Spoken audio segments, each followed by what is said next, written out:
way into Hornet territory, and he's gone. Touchdown for the score. Good evening, Indian fans, and welcome to Roughrider Stadium for tonight's season opener between the Center Roughriders and your Jacksonville Fighting Indians. Thank you for watching tonight here on JISD Live. I'm Ryan Travis, joined in the press box by Todd Travis and Lee Traylor. We're very excited to get this season underway, and maybe even more excited to get the season started is a guy down on the sidelines tonight, the man in the hat, Matt Montgomery. Oh, this is my favorite time of year, guys. It's hope springs eternal, just like in baseball in the spring. Everybody's 0-0, just getting started. Everybody's had their scrimmages and their two-a-days and all that. Now it's time to play. Got a beautiful night here in Center, Texas at Roughrider Stadium. Jacksonville has not been in this stadium since 1986, and it has changed quite a bit in those days. It had grass back then. The stands look different. There's a nice indoor facility right behind us, but it's Jacksonville versus Center as we kick off the 2024 season here on JISDlive.com. And guys, it's a game that Jacksonville coming into after a couple of solid scrimmages against Palestine and Rusk. They're ready to go. They are fired up, and this is a team in Jacksonville that's going to have a bit of a different look this year, Ryan. You're going to see Jacksonville running the football a little bit more. And we'll talk more about that scheme and how it's changed defensively. They're gone to a 4-3 defense, but this is a Jacksonville team that's hungry. They didn't have a win last year, obviously trying to change that. A lot of things happened during the spring, particularly the Indian Maker. A lot of people listening to the broadcast know a little bit about the Indian Maker. They might have gone through it themselves, but it's a very physical, military, Marine-style type thing where the kids really got a chance to focus and become teammates, and just a very physically tough thing to go through, and that's what Jason Holman put his Fighting Indians through in the spring, and it was very successful. Very pleased with that. Yeah, it seems like it went great. I know you're going to talk briefly about the scrimmages, but so far this Indian team has looked good to start the season. Well, they really have. They went over to Palestine a couple of weeks ago, and man, it was so blazing hot, but Jacksonville was in better shape than Palestine, and it showed when they finally got to the live period, and Jacksonville won those two live quarters 13-0.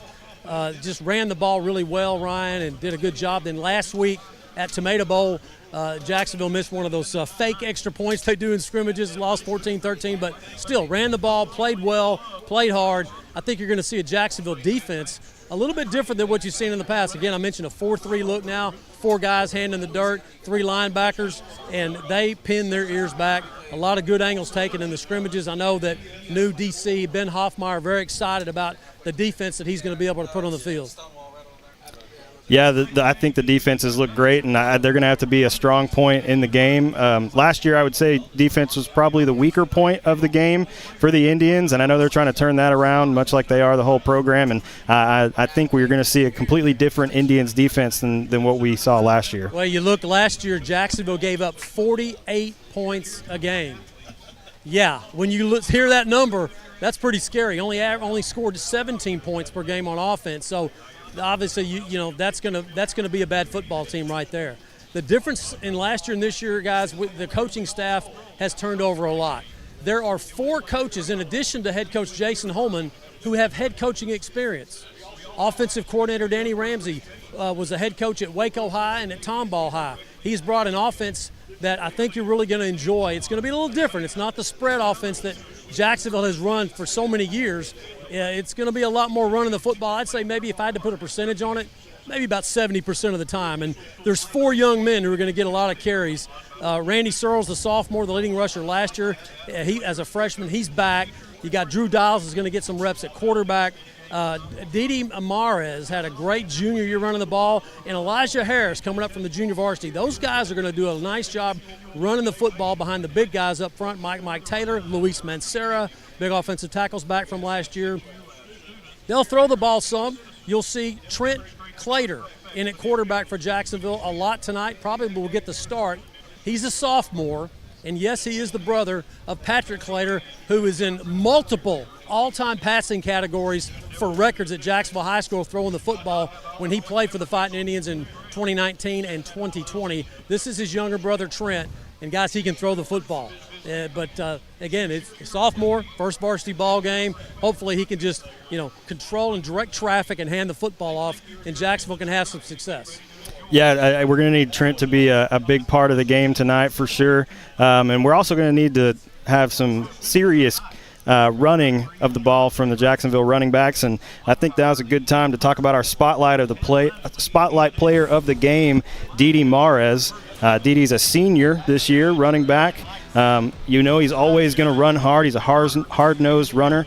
He's a tone setter on offense, and he's just a great kid, too, and you'd like to see him have a lot of success this season. 20 seniors on this team, Didi, of course, being one of those, and just a great bunch of – I can't remember the last time that we had a closer, tight-knit senior group than the 20 seniors that are on this year's varsity. And I think that pays dividends. I think that helps you when you get in tight games, the friendships, the bonds, the brotherhood. That's going to really help. The other side of the coin, 7 sophomores on this Jacksonville varsity football team. That's a lot of sophomores to carry, a lot of young guys. So it's a small junior class, decent-sized senior class, not really big, but a lot of those, the 20 can play. So, spotlight player of the week, Didi Mahrez. He had a 51-yard run and a 60-yard run against Palestine, 51 last week against Rusk. He can get down the field. I mean, he's probably not going to win the 100 meters in the track meet, but he's going to get 40, 50 yards. He is very quick, very excited to watch Didi get his start tonight at running back.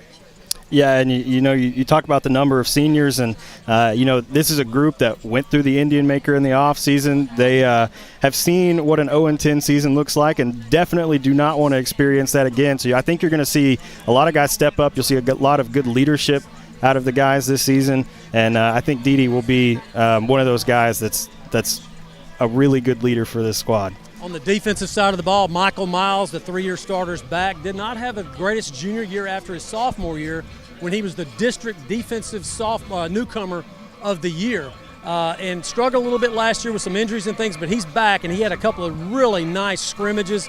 Watch for a linebacker, a sophomore, Elijah Benavides. He is a player too.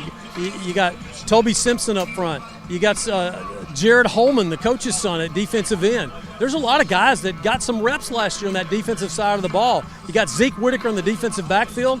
You'll see Drew Dials back there as well. So I'm pretty excited about the package that Jacksonville's put together. Now it's just a matter of, okay, what happens when the Friday night lights come on? The band starts playing. Can you do what you were doing in practice? Can you do what you were doing in the scrimmages when it counts under the Friday night lights? Yeah, and I think now is a good time to go ahead and bring it up back into the booth and hear from head coach Jason Holman about some of those things. And we'll get this week's rendition of Inside the Huddle brought to you by All Smiles. Dr. Westbrook, Dr. Stocks, and their dental team at All Smiles provide a wide range of dental services. This includes cleanings, fillings, crowns, bridges, implants, and cosmetic dental care. Call and schedule your appointment at 903-586-0741.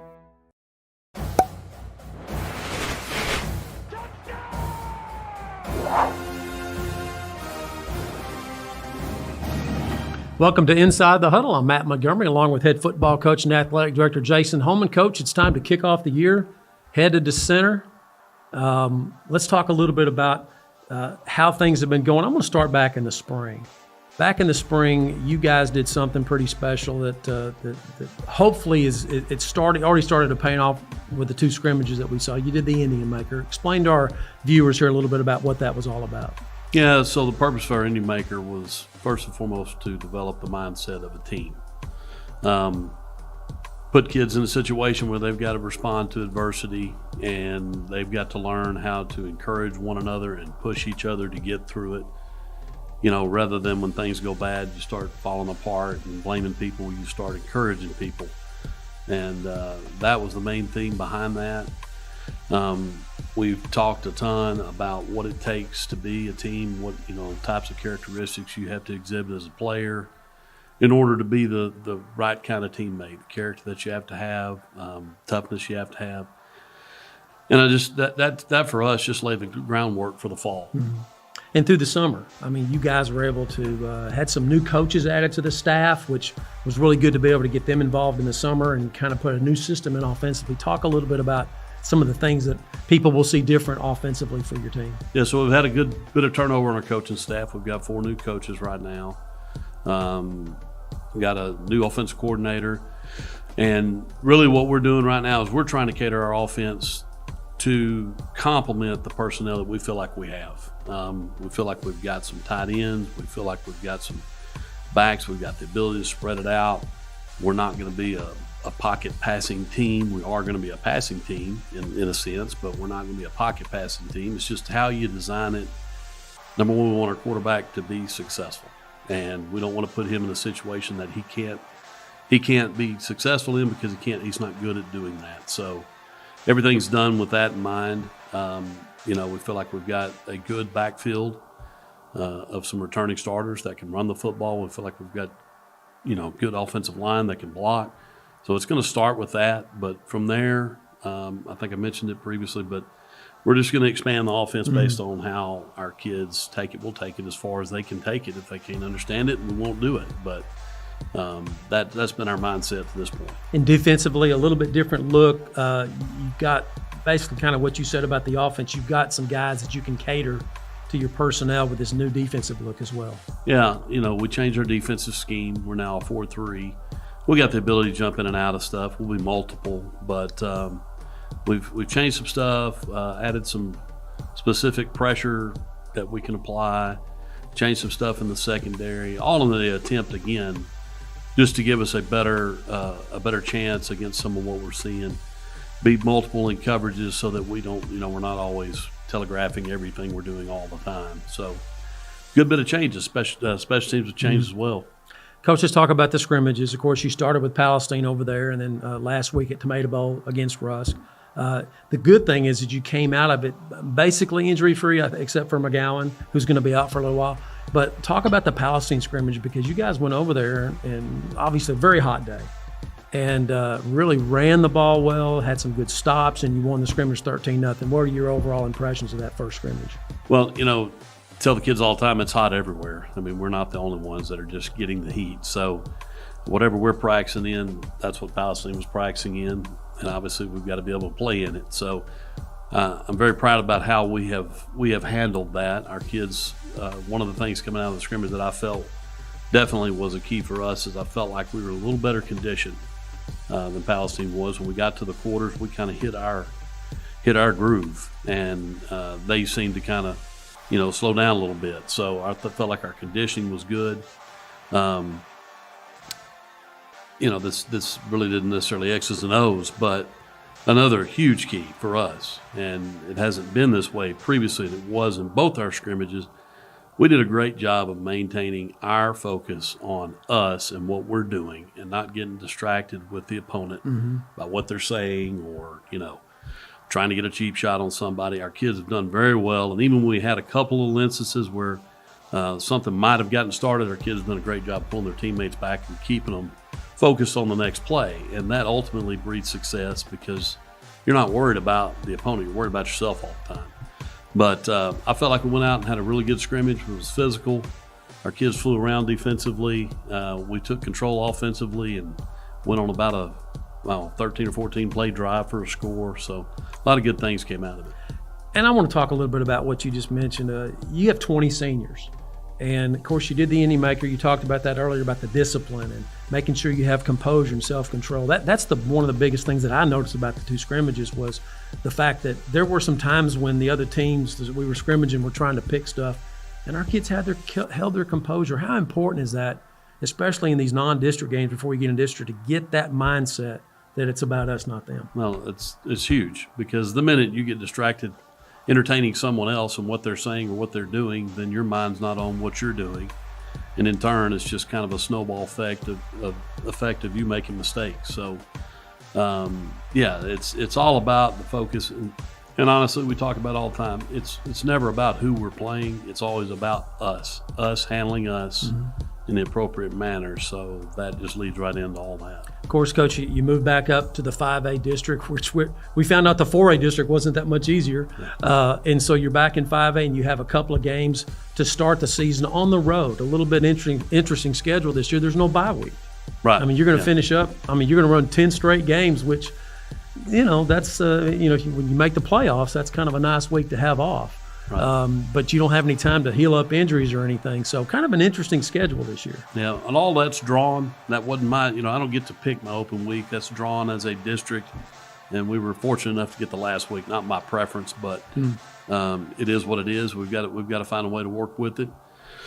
The new 5A district, you know, it's going to be tough every Friday night. I mean, there's no question about it. I think the biggest thing that we're going to see is teams are going to suit more than we're suiting. They're going to have more numbers than us on the sideline.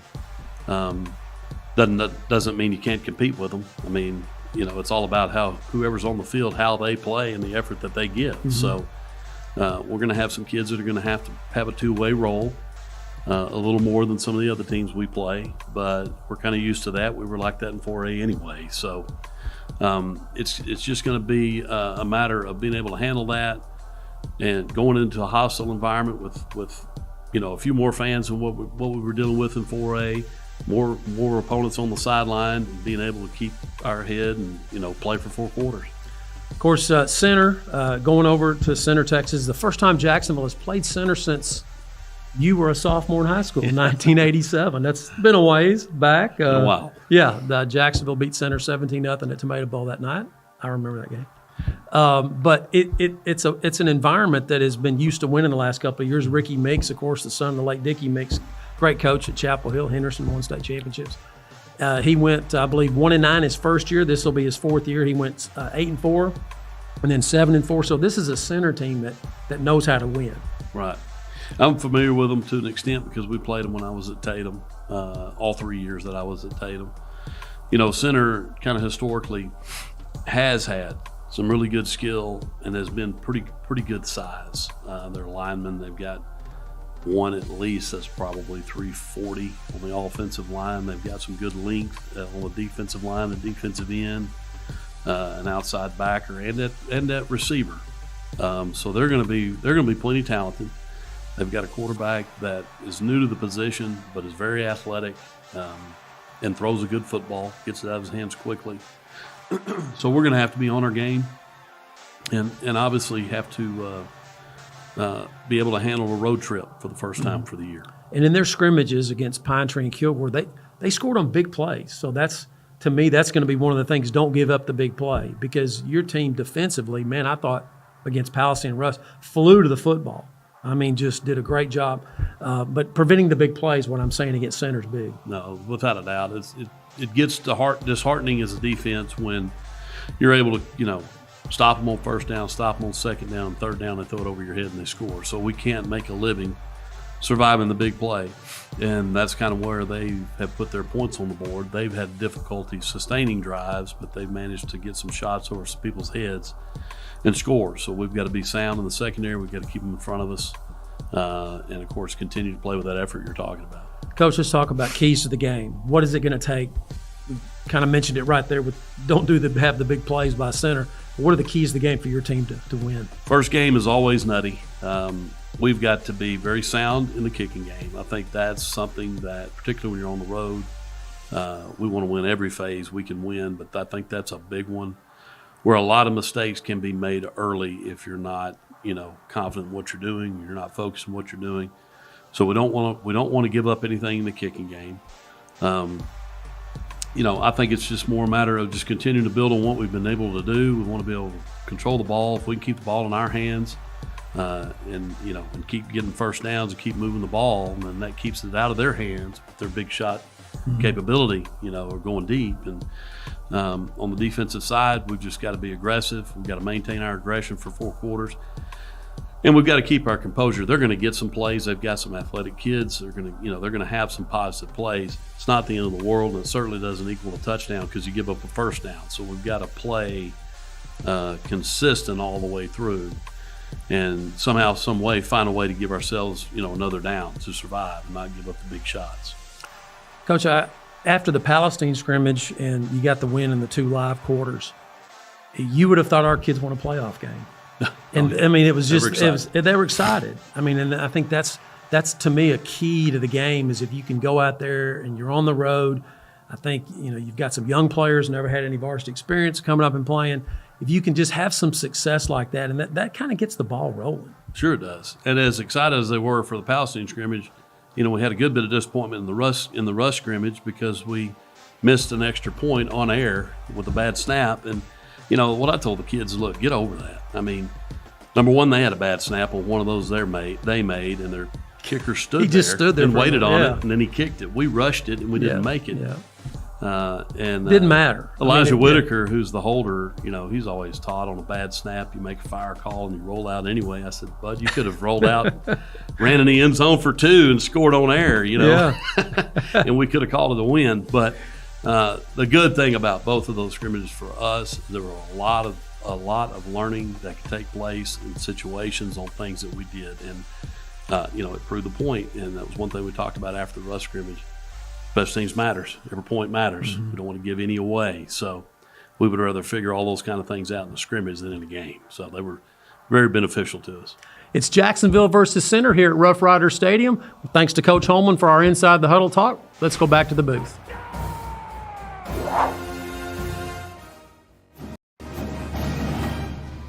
Welcome back to Roughrider Stadium. We just had the Jacksonville school song a moment ago. We got the Center school song going on now. And Matt, it's so far a really beautiful night. Oh, it's perfect. I mean, for August the 30th, you can't ask for better weather in deep East Texas as Center is. Guys, this is the 31st meeting between Jacksonville and Center. Jacksonville leads the all-time series, 21 wins to 8 Center wins, and there was one tie. The last time they played was 37 years ago in 1987 at the Tomato Bowl. Jacksonville won that game 17-0. And there was a young guy on that team, a sophomore linebacker named Jason Holman. And I believe there was a junior kicker on that team named Todd Travis.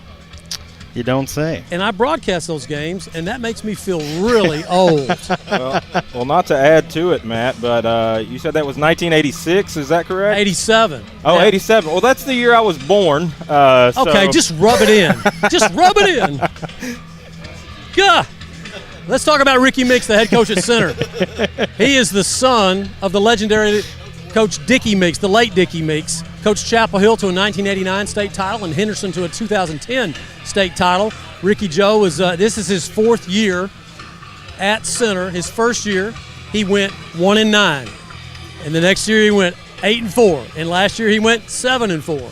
So he has this Center Roughrider program turned around, and so in his 4th year. Now, granted, he lost a lot of guys in offense. They called them the triplets here last year, a quarterback, a wide receiver, and a running back, and so he has to replace those guys. But he's really got his program solid, exactly where he wants it, and he's done some great things over here. So, guys, before the teams come out, let's run around District 7, 5A Division II. A couple of games were played last night. Kind of surprising. Lindale played Hallsville, and Hallsville, I thought, was struggling. Lindale won 35-27, and Hallsville put up a heck of a ball game against a really strong Lindale team. So Hallsville and Jacksonville obviously in the same district. Tyler Legacy, 6A Tyler Legacy, played at Texas High, and the Texas High Tigers picked to win this district this year. They dominated 6A Legacy. They beat them 37-13. So those are two of the games that were played last night by Jacksonville's teams that they're other teams in District 7 5A Division II. Tonight, Tyler High is at Marshall. Mount Pleasant is at Crandall. We know about Crandall. Mm-hmm. And Palestine's at Nacogdoches. And Dallas Woodrow Wilson is coming to White House. I think really? I've got friends that coach up there. that could be ugly. But Dallas Woodrow Wilson, that's one of those struggling DISD schools. Typically make the playoffs out of that district up there, but they don't go very far after that. But they're going to have a tough time with White House, I can tell you. So, but that's the lineup for 7-5A Division II ball games tonight. Both teams out on the field. This is quite an open field, and as you would expect in East Texas, you can look over and it's just all trees. I mean, there's trees lining all the way in the back. Very beautiful side here. They've updated the stadium significantly over the last few years. Got a nice concession area down here on this other end, and teams dressing down here. Of course, Jacksonville wearing white tonight, white jerseys, white pants. It says Jacksonville on the front and Indians on the back. So they got the full name there on the jerseys. Cool. They look great. I think probably wearing white, which I know it's a away game, but I think that's probably a smart decision. Help try to fight the heat a little bit, as much as you can anyway. Of course, Center is all decked out, all purple. They're purple and gold, purple pants, the gold numbers. They got the gold stripes, and just a good-looking uniforms. Well, these days, coaches don't scrimp on uniforms. They know that to play good, you got to look good, right? And so there's a lot that goes into the jersey. It's kind of like now, you know what the big deal is now? The big deal now is who gets a single-digit number. Yeah. I mean, that was never an issue back in the day. I mean, I don't know when that started, but it is a big deal to have a single-digit number. Down at UTSA, where we know a couple of guys playing down there, the players pick who gets the single digits down there for Jeff Traylor's team at UTSA. Of the top 9 players, well, there's 10 because they give away a 0. Of the 10 players that got picked, guess which 3 were part of those 10? Devin McEwen of Jacksonville, Chris Carpenter of Jacksonville, and a kid named McCowan from Rusk. All right. So 3 of those 10 players that were voted by their teammates down at UTSA get single digits, and Jason Holman told me he has that issue here. He has all these seniors. They get first pick. They all want that single-digit number. I don't know why. It's the cool thing right now. I guess so. I mean, I always thought it was more important to have the number you wanted, which I guess if a single-digit number is what you want, then you'd want that to take priority. Yeah. But, I guess that's new. I haven't really heard of that before. So you got the purple smoke and gold smoke coming out of the center Roughrider run through as they come out. They're going to come out before the visiting Jacksonville Fighting Indians, who are now huddled up in their run through headdress. As we're getting ready to kick off season 2024. It's going to be an exciting one. I did not get the winner, who won the toss, and I got Jason Holman running by me, so I'm going to steal him for a second and find out. Matt's always so good at finding out who's coming. And here comes the Tribe. As Matt just mentioned, Jacksonville in white, all white tonight with a blue helmet. Looking real sharp. Let's go, baby. For the season opener. Let's go. There you go, man. Hey, let's go. All right, Jacksonville is going to get the football to start the ball game. All right. So we'll see this new offense under offensive coordinator Danny Ramsey. Jason Holman very excited about going to this offense and wanted to get the kind of offense that was built kind of around the players that he has. He has a pretty physical offensive line this year and some really good running backs. So let's see how that turns out. So players now lining up on their respective sidelines. We'll get ready for the playing of the national anthem by the Center High School Band.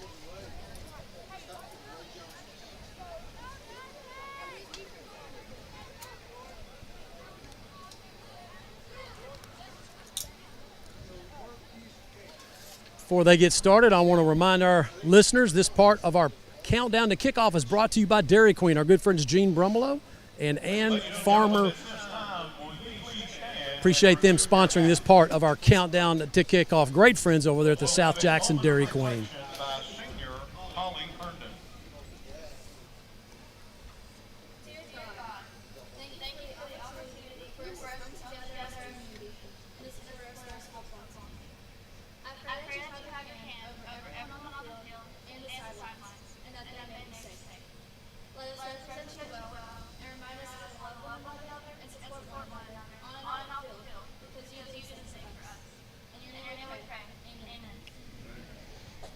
Please remain standing for the playing of the national anthem.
Center High School Band, nice rendition of the Star Spangled Banners. We're getting closer to kickoff here at Roughrider Stadium in Center, Texas. Jacksonville versus the Roughriders, a team that's been in the playoffs the last couple of years under Ricky Meeks. Jacksonville, of course, wanting to get things turned around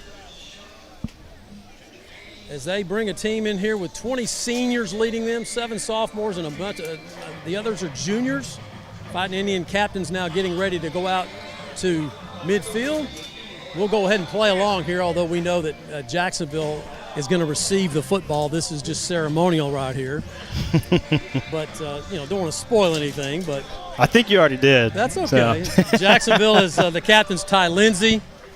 Number 62 is Javon Rangel. And Drew Dials, the senior quarterback receiver, you'll see him at safety. He's going to be all over the field tonight, Drew Dials for Jacksonville.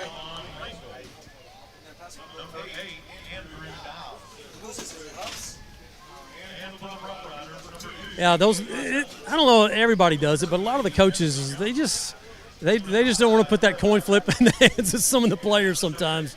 And sometimes you'll say, okay, if we get the flip, then we want to defend here. If it's the wind's blowing it, they say that's too much. Just let the coaches do it. Just let the coaches do it.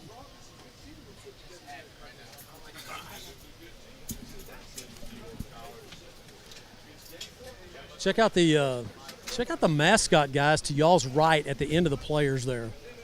The Roughrider. Pretty nice.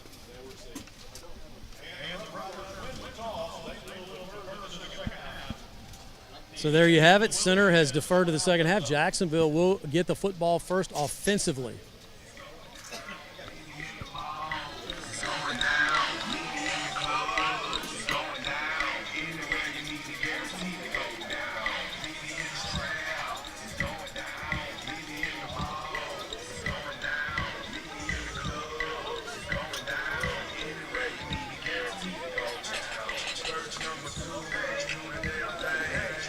Did you guys already go home?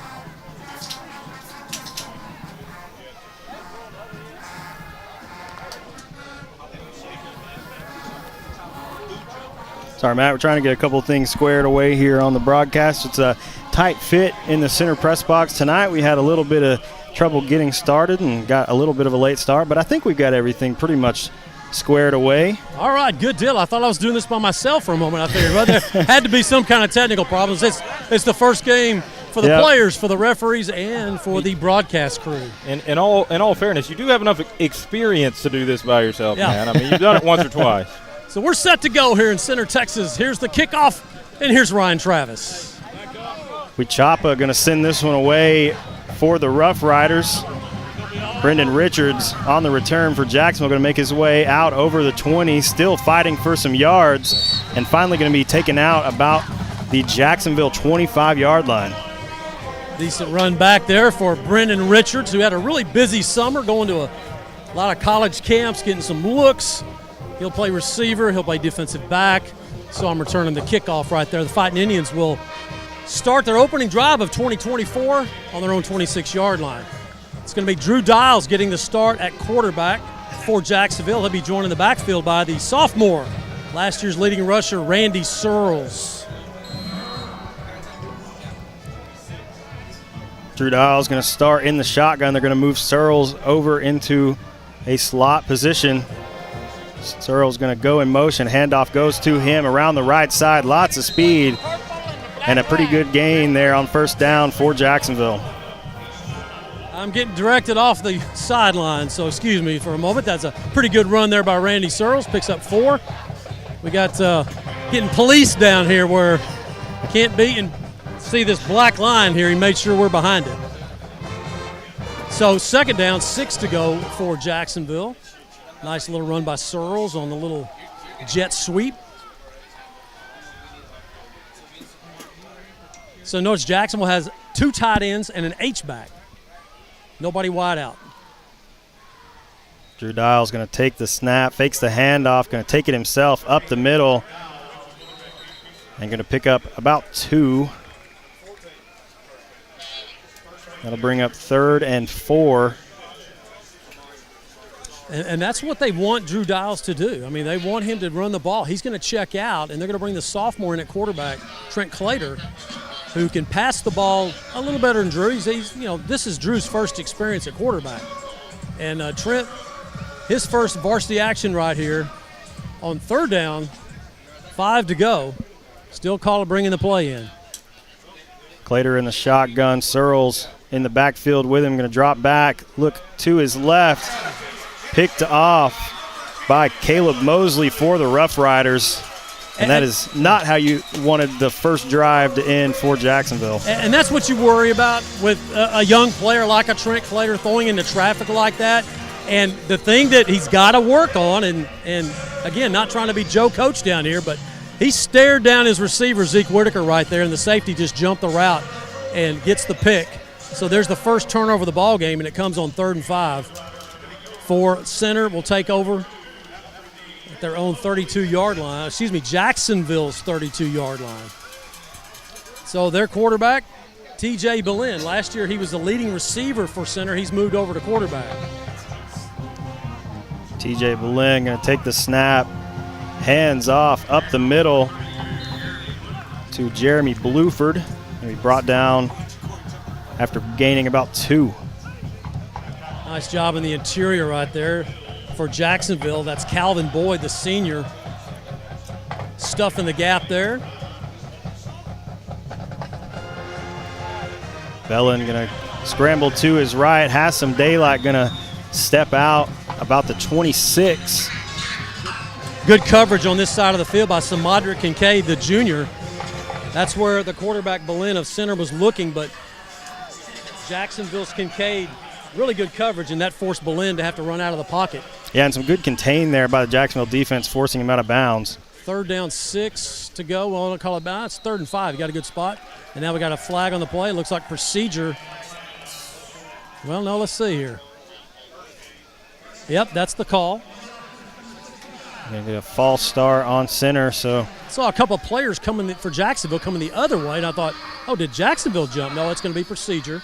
So that makes it 3rd down, 9 to go for center. Yeah, 3rd and short to 3rd and long after the penalty. T.J. Boleyn in the shotgun for the Roughriders. Takes the snap, fakes the handoff, looking to his left. High pass thrown into the end zone. Touchdown center. Timothy Johnson with the touchdown from his quarterback, T.J. Boleyn. Jacksonville beat deep on the play. And again, we talked about this on the drive over, that Jacksonville struggled against Palestine and Rusk on the deep ball. We saw it right there. So center gets the interception, convert it for the score to take a 6-0 lead. Here's the extra point attempt, unless they're going to, they're bringing on their kicker, Pablo Huchapa.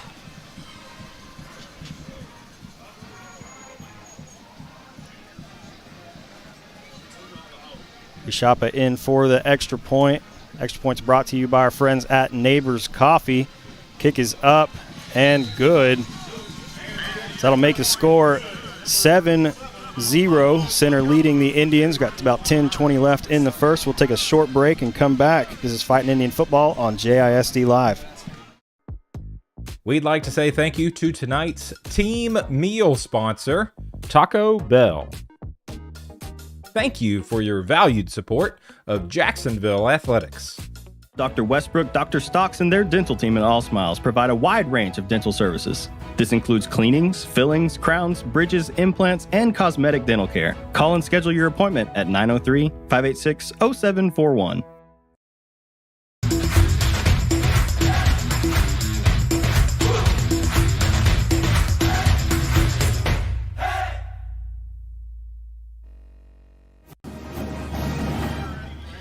Welcome back to Roughrider Stadium. Center taking the early lead with a touchdown to Timothy Johnson. Now Huchapa going to tee it up for the kickoff for the Roughriders.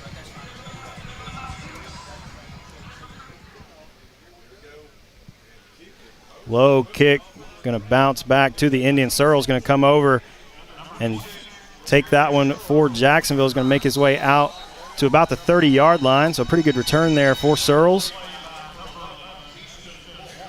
So not a good start for Jacksonville. He's just totally honest here. You get the pick, give up the score on the pass. It's just not a good start. You know, that's what was different than the scrimmages. Jacksonville came out on the live quarters against Palestine and Russ. I mean, no mistakes. They drove right down the field, 70 yards for scores. So I like this move right here. After the interception, they put Clater right back at him quarterback. They don't pull him out. You let him get his confidence. Trent Clater going to take the snap. Oh, Dede. Tries to hand it off to Dede. Fumble. Little miscommunication. Going to result in a fumble. I believe center got on that first. Yep. It's going to be center football. It was just a bad exchange between Clater and Dede. Yeah, clearly center. I don't know what the referees took so long to call that. It was clearly recovered by center. But Dede was down there trying to fight it away. But second turnover for Jacksonville, and now they give it up at their own 27-yard line. Yeah, we're going to have two short fields here to start the game for center. And if you were Jacksonville, that's not at all what you were intending to how you wanted to start this game. I mean, this is where you say this could not have started worse for Jacksonville. Nope, it really could not have. And again, it's just a bad exchange between the sophomore and the senior in the backfield there. There's some nerves going on down here. Bellin in the shotgun for center, going to take the snap, fakes the handoff, and a roll to his right. Indians in pursuit. Good tackle there from Elijah Harris. And again, that's a Belen who, again, he was the leading receiver last year for center, a team that went to the playoffs, and he caught almost 600 yards in passes. Their quarterback, their 3-year starter, graduated, and what do? You put your best athlete back there quarterback, and that's where he is. Belen going to take this snap, hands it off to Jeremy Bluford. Going to go up the middle. Going to pick up about 5. Looks like about 5. Yep. Bring up 2nd and 5 inside the red zone. Belen takes a snap, hands it off to Bluford once again. Good defense there from Jacksonville. Yeah, you got Calvin Boyd right there. Nice job. Also number 35 right there, Elijah Benavides, the sophomore I talked about in pregame for Jacksonville. Takes great angles, makes the tackle at the line of scrimmage. Actually, they'll give him one. Third down, a short 5 for center at the Jacksonville 11. Belen takes a snap, looks to his right, finds his man. It'll be Jeremiah Ratcliffe on the reception. Yeah, and he's going to get the first down with the spot right there. Forward motion. It's going to be 1st and goal center at the 5 of Jacksonville.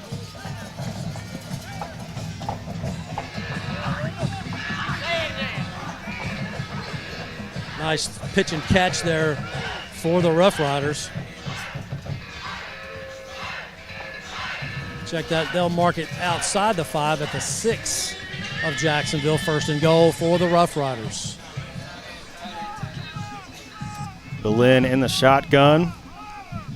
Going to take the snap, hands it off to Bluford up the middle. Shakes a couple Indian defenders off and then finally brought down. Going to gain about 1. Well, Zeke Whitaker came up from his safety position and just cleaned that up because he got through and got to about the 5-yard line, and here comes Zeke, the senior, 3-year starter, just pounds him. As Bluford does get a yard on the play. 2nd and goal at the Jacks 5.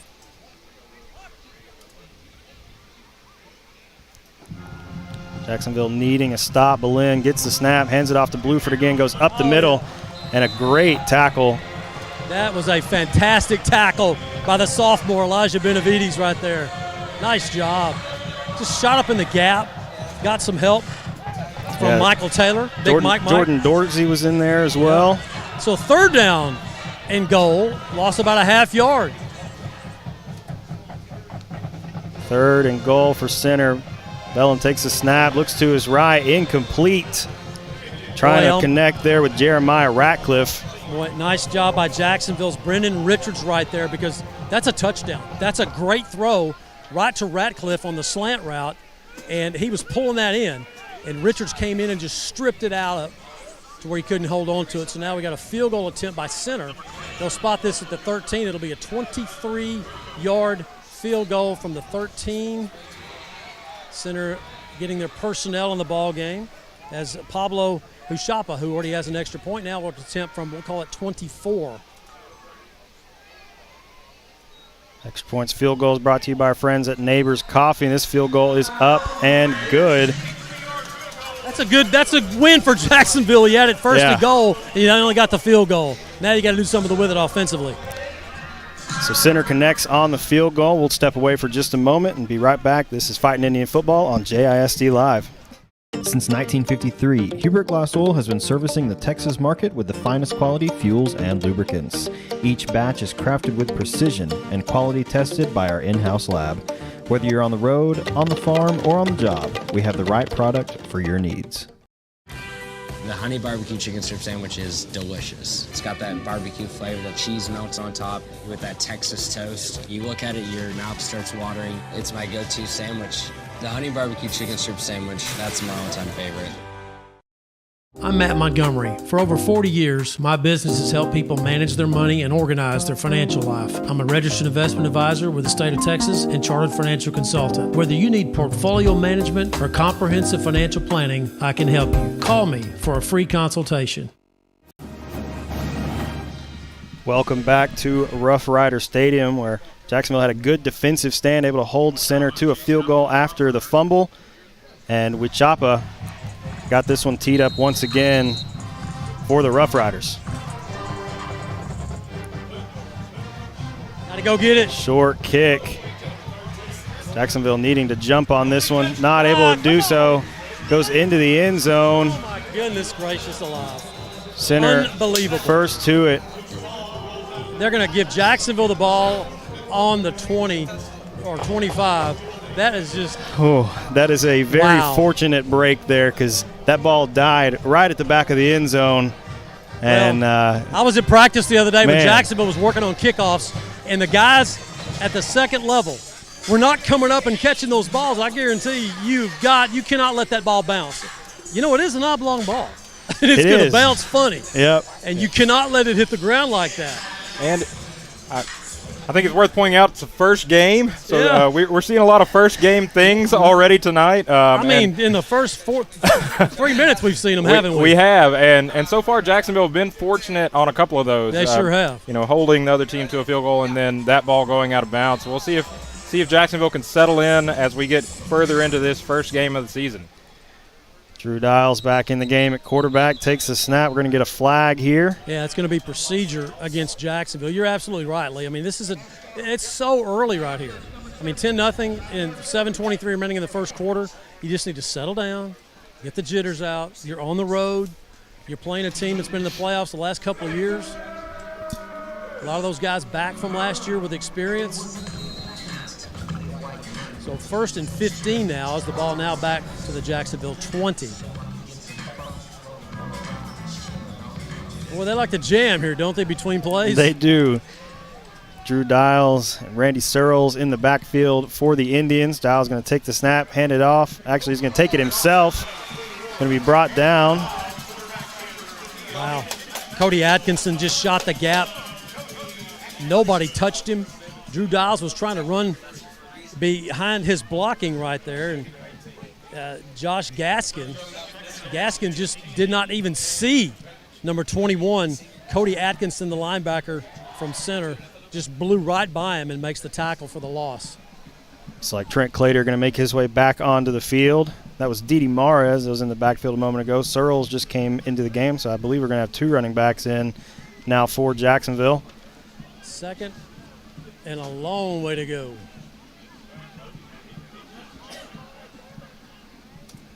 Clater and Mars in the backfield. Handoff goes to Didi, makes a good cut. Turn up the field, but not going to make it back to the line of scrimmage.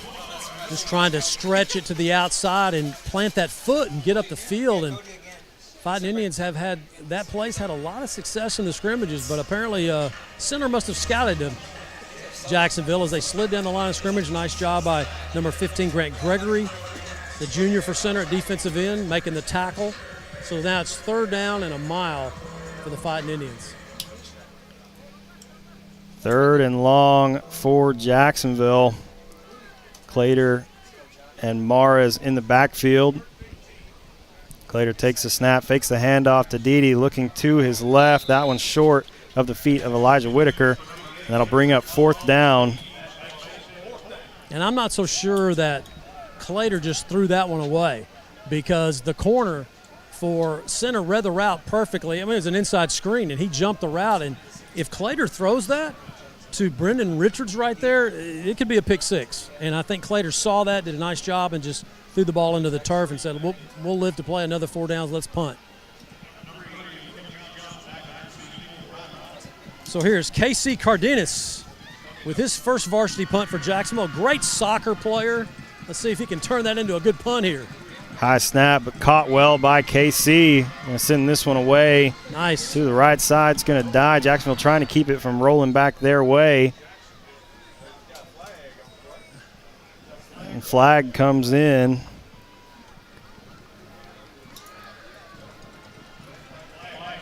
Well, Jacksonville touched the football like they were trying to recover it like a fumble, but, I mean, if you touch it, the ball's dead. Yeah, it started to bounce backwards, so I think they were trying to stop that. I kind of wondered if maybe there was a block in the back, or it's going to go against center. I could not pick up what the official said over the PA system right there, but I just saw him signal against center. So center, after having 2 drives, one started at their 37, Jacksonville's 37, the other one started at the Jacksonville 27. So 2 short fields have resulted in 10 points for center, leading 10-0 with 5:36 remaining in this first quarter. So this will clearly be their worst field position for center to start their 3rd offensive drive of the evening. Referees still discussing.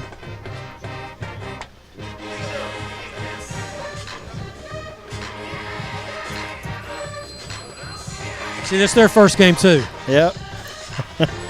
Still talking. I thought they said it was a 10-yard penalty. They haven't marked it off yet. Yeah. Okay, it looks like they have now. So center's going to start this drive at their own 46.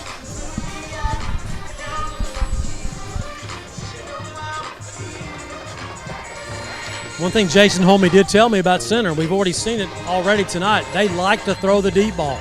They've already scored 1 touchdown on that. So if you're Jacksonville secondary, be aware, which I'm sure they are. Boleyn in the backfield once again with Jeremy Bluford. Boleyn takes the snap, going to hand it off to Bluford. Great job. Trying to pick up a couple. He's going to get 2. Michael Miles, Jordan Dorsey. Miles came around the edge and just broke down and put that helmet in the chest just like you see. Nice play.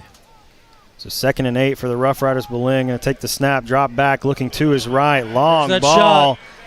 Going to find Jeremiah Ratcliffe once again and in for the touchdown. Did I tell you that they throw deep? Man. So far, Boleyn is letting it fly. There is just a complete breakdown of coverage for Jacksonville. I mean, he was running free. The closest guy was Zeke Whitaker from his safety position, having to come over the top. The corners for Jacksonville struggling right now. They're just blowing by them. So you're about to go down 17-0 in the first quarter with 5 minutes to go. So Pablo Huichapa in for the extra point. Extra points brought to you by our friends at Neighbors Coffee. And this kick from Huichapa is up and good. So with 5:04 here left in the first, center takes a 17-0 lead. We'll be back in just a moment. This is Fighting Indian Football on JISD Live. Gene Brumlow, class of '66, and his daughter Ann Farmer proudly support Jacksonville athletics. Come on over to the South Jackson Dairy Queen and get one of their world-famous blizzards. Dairy Queen, where happy tastes good. Tonight's game statistics are sponsored by Randy Gorham, CPA. Randy Gorham, CPA, the source for your accounting and income tax needs since 1984. Since 2004, Legends Old Time Burger Cafe has been the home of Jacksonville's best old-fashioned hamburgers. Hand-battered chicken strips, chicken fried steak, fries, and onion rings are the best around. Legends, home of Jacksonville's best old-fashioned hamburger. Welcome back to Roughrider Stadium. Center has taken a 17-0 lead here with 5:04 left in the first. After a deep ball to Jeremiah Ratcliffe. So we're going to see another kickoff here from Pablo Huichapa. This one high and short as well. Another miscommunication here.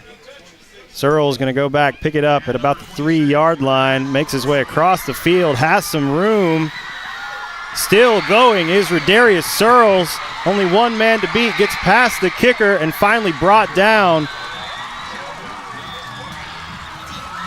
across the center 30. So after a miscommunication there on the receiving of that kickoff, Searles with a brilliant play. Well, just once again, the second level called fair catch, and I'm not sure the officials here are going to let this stand. They're talking. I saw a fair catch by Jacksonville, and it went through his hands, and Rodarius, of course, picked it up. Randy, we call him. Went down the sidelines, big gain, Jacksonville's best field position. But now the officials are gathering in midfield. I saw a fair catch signal. Not sure you can advance that. We'll see.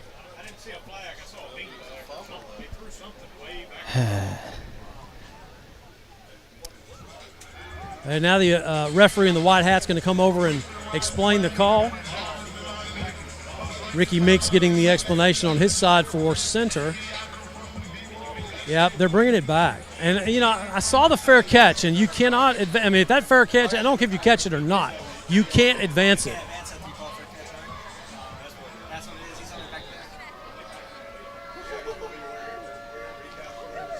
Either way, for Jacksonville, that I know that play doesn't stand, but that's what you need from Jacksonville to get back into a game like this. You need players like Randy Searles to kickstart this game. So even though that play walked back, maybe that's the kind of juice that Jacksonville needs to settle into this first game. Well, you know, we saw his coming out party last year against Chapel Hill over there. The freshman came in, and, man, he had a heck of a game. And he's that kind of guy to get the ball in his hands to make things happen. Yeah, so Jacksonville now will take over on their own 6-yard line after the fair catch negates the big Searles run.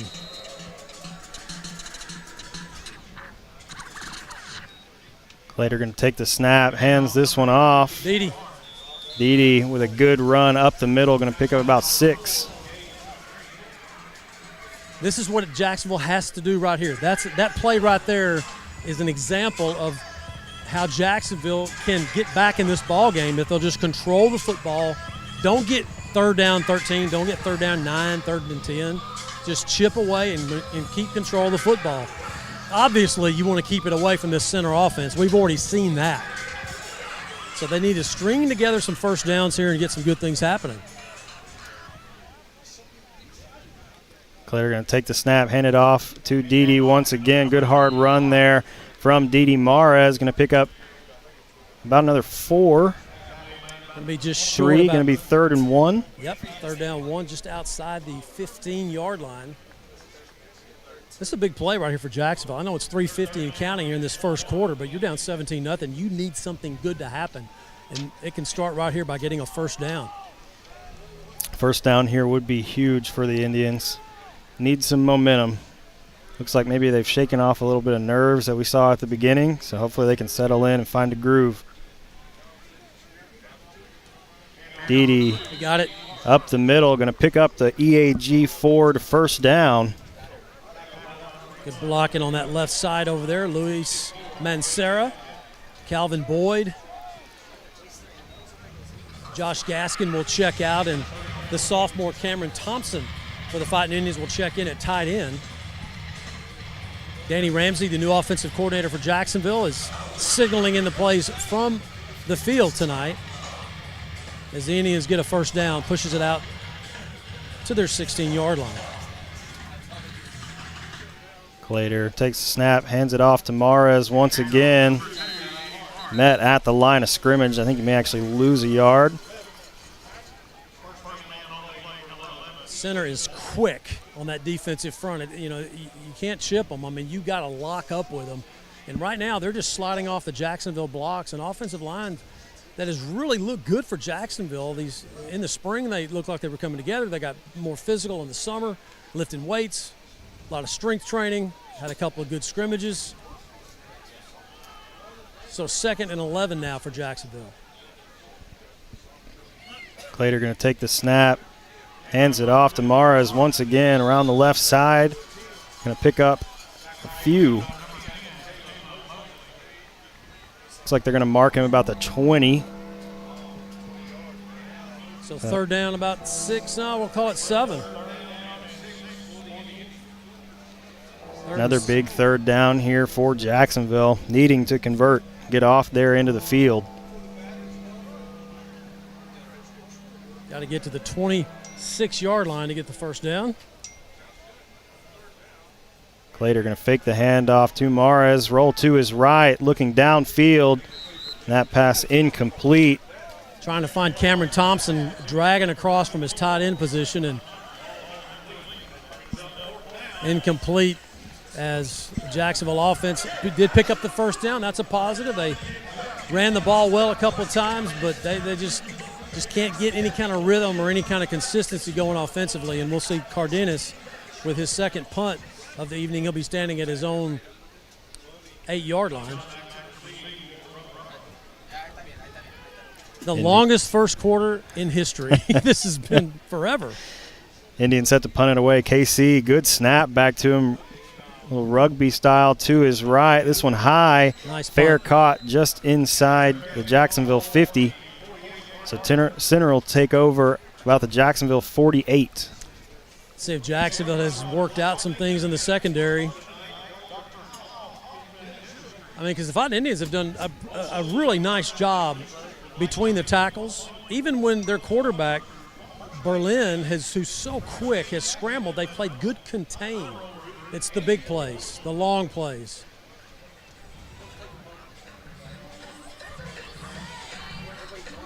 And again, this is a secondary for Jacksonville. 2 starters coming back from last year, and Zeke Whitaker and Brendan Richards.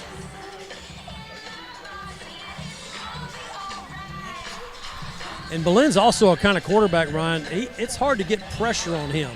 He's so quick, and he just runs away from the defense so well before he throws the ball. Yeah, he's been really mobile so far here in the first quarter. 1:33 remaining in the first. Berlin going to take the snap, hands it off to Bluford, trying to find some space up the middle, and Jacksonville going to bring him down for a loss of 1. See, that's what I'm talking about. I mean, this is what we've been seeing the last few weeks with Jacksonville's defense. Jordan Dorsey, nice tackle. Benavides. Big Mike Taylor also in there on the tackle. They just did a nice job of just getting off the block, kind of like what center's been doing to Jacksonville's offense.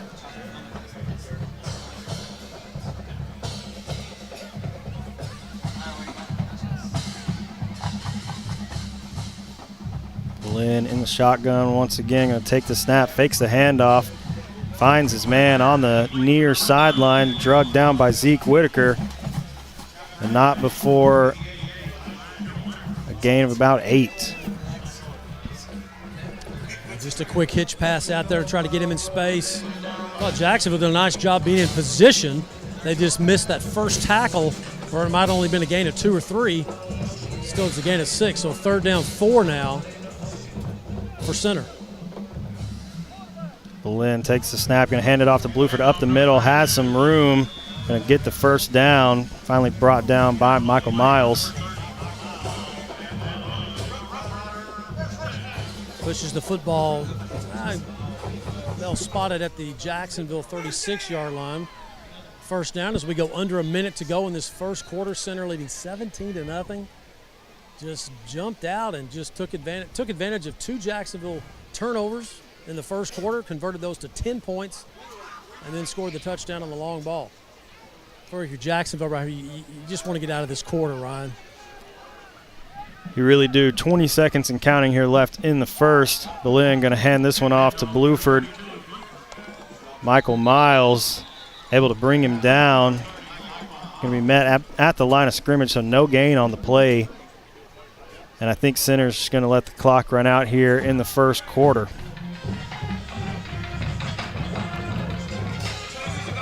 And that they will. So at the end of the first, center leading Jacksonville 17-0. We'll take a short break and come right back. This is Fighting Indian Football on JISD Live.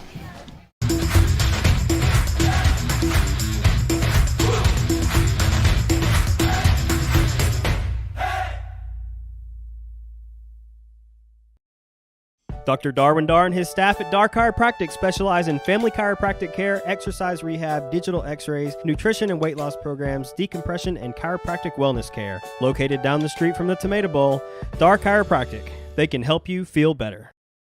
Our one-of-a-kind mushroom Swiss burger is back. And now it's an all-time favorite. You're going to love this burger. That au jus sauce on top. The creamy au jus sauce. Every bite's perfect. It's not just a mushroom Swiss burger, it's a Whataburger mushroom Swiss burger. Welcome back to Roughrider Stadium. About to start the second quarter. Center leading Jacksonville 17-0. All right, let's go. It's going to be 2nd and 10 at the Jacksonville 36-yard line. Bellin and Bluford in the backfield to start this second quarter for the Roughriders.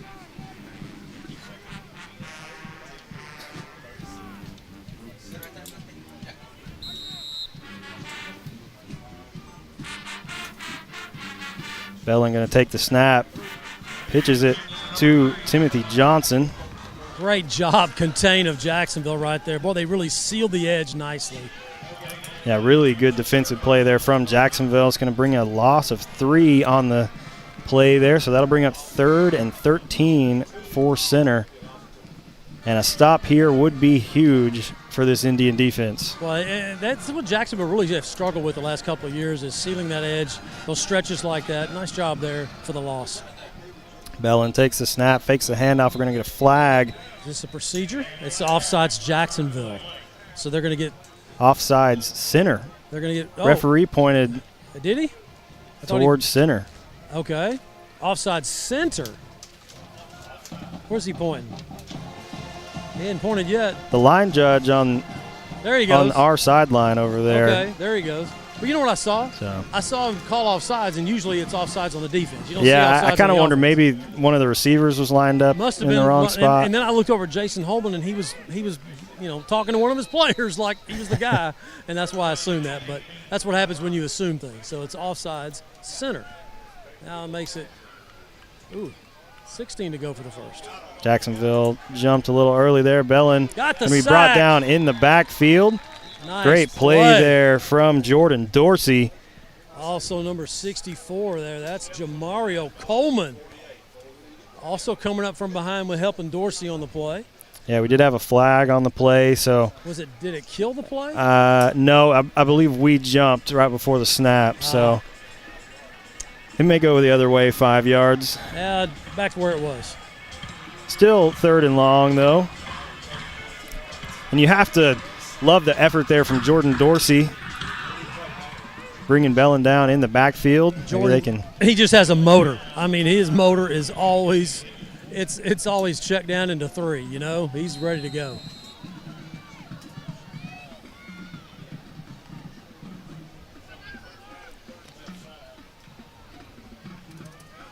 Bellin takes a snap, drops back, launches it over the middle, and this one incomplete. Too far out in front. He saw Jordan Dorsey coming for him and let that one go. So big 3rd down stop there for Jacksonville. Going to bring up 4th and 13 So we'll see the first punt of the game here for the Roughriders. Jacksonville pretty fortunate right there. Zeke Whitaker got kind of turned around as Ratcliffe was going toward that ball and went down the middle of the field. Dorsey forcing the pressure on Boleyn, and now here's center's first punt. Brendan Richards drops back deep for Jacksonville. He's at his own 10. Huichapa going to punt this one away. This one over to the right, going to hit about the 15 and bounce out about the Jacksonville 12. So the defense gets a stop. Maybe get a little confidence, a little stop. Now you need your offense to come out on the field. And you need to get some first downs here. You need to go in and get a score. You need to turn this thing around. Yeah, big stop there for the Indian defense, and hopefully that, got the offense fired up a little bit to come out on this drive. Well, there's no such thing as a 17-point touchdown, okay? I mean, you got to chip true. away at this thing. It's true. You just got to focus. You got to start with one. That's right. You got to focus on one thing at a time, do your job. So it's still Trent Clater, the sophomore, in at quarterback. He's got Didi Morris back in the backfield with him. Clater takes the snap, looks to his right. Center jumped the route there. That was Brandon Barnes. Oh, my goodness. Almost intercepting that pass. And Clater, he threw that one in the dirt. He didn't mean to that time. I mean, that was just a bad pass. I mean, he just threw it. Thank goodness he didn't have anything on it. Maybe he saw the guy jumping, and he kind of hesitated, and that's what caused the ball to be kind of an awkward-looking pass. But that's a pick six. Yeah, very fortunate there for Jacksonville. Center has that little wide receiver play down. Be careful, Jacksonville. Clater going to take the snap, hands this one off to Mares. Gets around the left side. I believe brought down about the line of scrimmage. They'll give him about a yard, so it's going to be 3rd and 9. Josh Gaskin will check in the game at H-back. Cam Thompson, the sophomore, comes out. So the Fighting Indians continuing to be in these 3rd and long situations, and that's tough to do, as Trent Clater will check out and Drew Dials will check in at quarterback for Jacksonville. So 3rd down and 9 to go for the Fighting Indians deep in their own territory at their own 13. Hey, center's got a train too. I'm hearing a train. Is that a real train? That's a real train. Oh. Sometimes they have those fake train horns. Timeout, Jacksonville, they're first. And we'll take it with them. This is Fighting Indian Football on JISD Live. Passing the competition by leaps and bounds. The team of world-class specialists at Christus Orthopedics and Sports Medicine Institute are experts in caring for bones, joints, and muscles.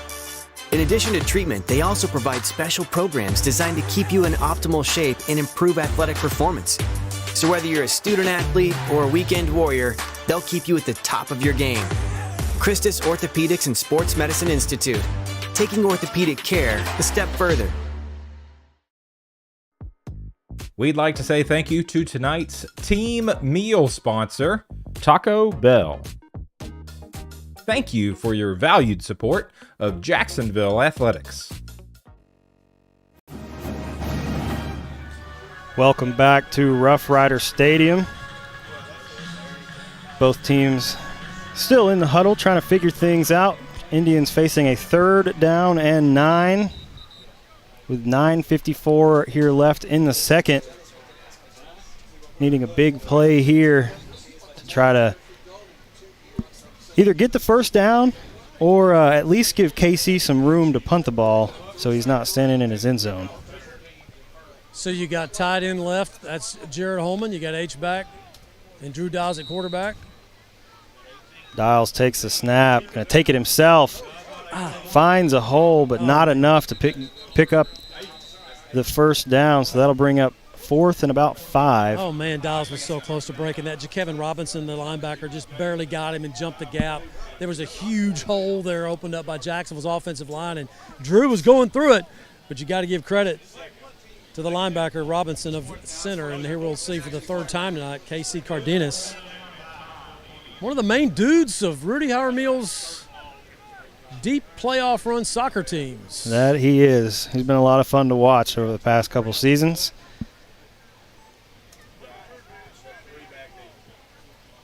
KC, good snap coming back to him. Going to rugby this one away. Good kick. Going to be caught about the 43. Good move there from center. Now tracking back, but with lots of room to run. Jacksonville needing to find a way to trip him up. Fumble. Ball comes out, bounces center's way. And I believe Caleb Mosley for the Roughriders was able to get back on that. He does come up with it. That was a backyard scrum. I mean, like you know, when you're in your backyard, you're running this way, you're running that way. That was crazy. Jacksonville did cause a fumble, but center was able to come up with it. So all in all, it's a big return for the center Roughriders to give them really good field position. Up 17-0 on Jacksonville. And boy, if you're Jacksonville defensively, your back's against the wall again with the ball at the Jacksonville 25 for center. This defense has got to step up right here and make a stand. 8:47 remaining in the second quarter. Fans, stay with us at the half. We'll have the Jacksonville High School Band performance. We'll have statistics brought to you by Randy Gorham. We'll have Todd Travis along for those. And our good friend Lee Traylor, who I'm sure will have some encouraging words to say at the half. Oh, you can count on that, Matt. You can count on that. Lee Traylor, always full of encouraging words. Thanks, guys.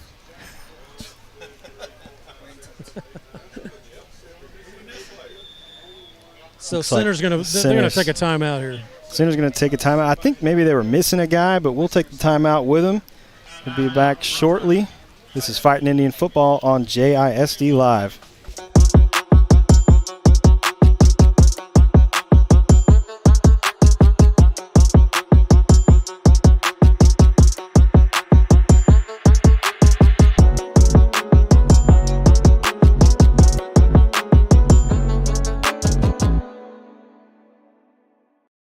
For the first day of school, for the last day of work, for the satisfaction of a job well done, for the ideas that change the world, for good times, for not so good times, for her future and hers and his, for serving our customers and connecting communities. We're here with you for good. Austin Bank, with you for good. Welcome back to Roughrider Stadium. After the center timeout, they have a 1st and 10 from inside the Jacksonville 25. Jacksonville's defense going to need another big stop here. Had a really good stop on the last drive. Hey, man. How are you?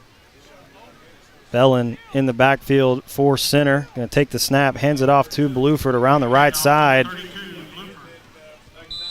Big hit. Elijah Harris, the senior, coming up from his corner position, laying the wood. Linebacker, I should say, not corner, linebacker.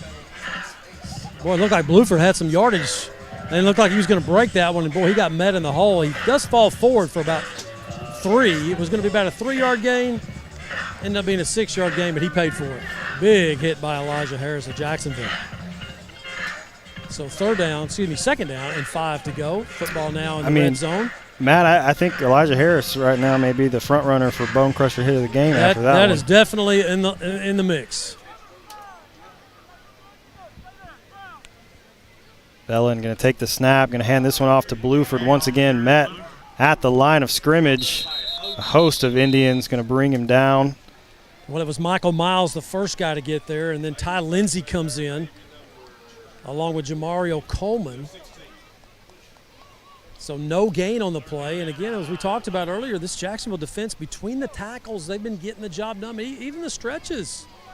I see the secondary, Drew Dials, talking to his corner, talking to Zeke Whitaker, safety. He said, guys, get ready. They're coming.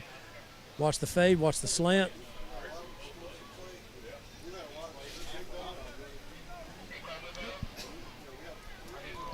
.7:18 and counting here left in the first half. Bellin takes a snap, looks to his left, finds his man inside the 5. Jacksonville able to keep him out of the end zone, but not before a big gain there with the connection with Timothy Johnson. Yeah, Brendan Richards, the corner over there. I'm not sure if he slipped, but it sure looked like on a slant route to be that open. Richards either slipped or just misread the play. I don't know which one it was, but nevertheless, it's 1st and goal for the center Roughriders of the Jacksonville 3-yard line.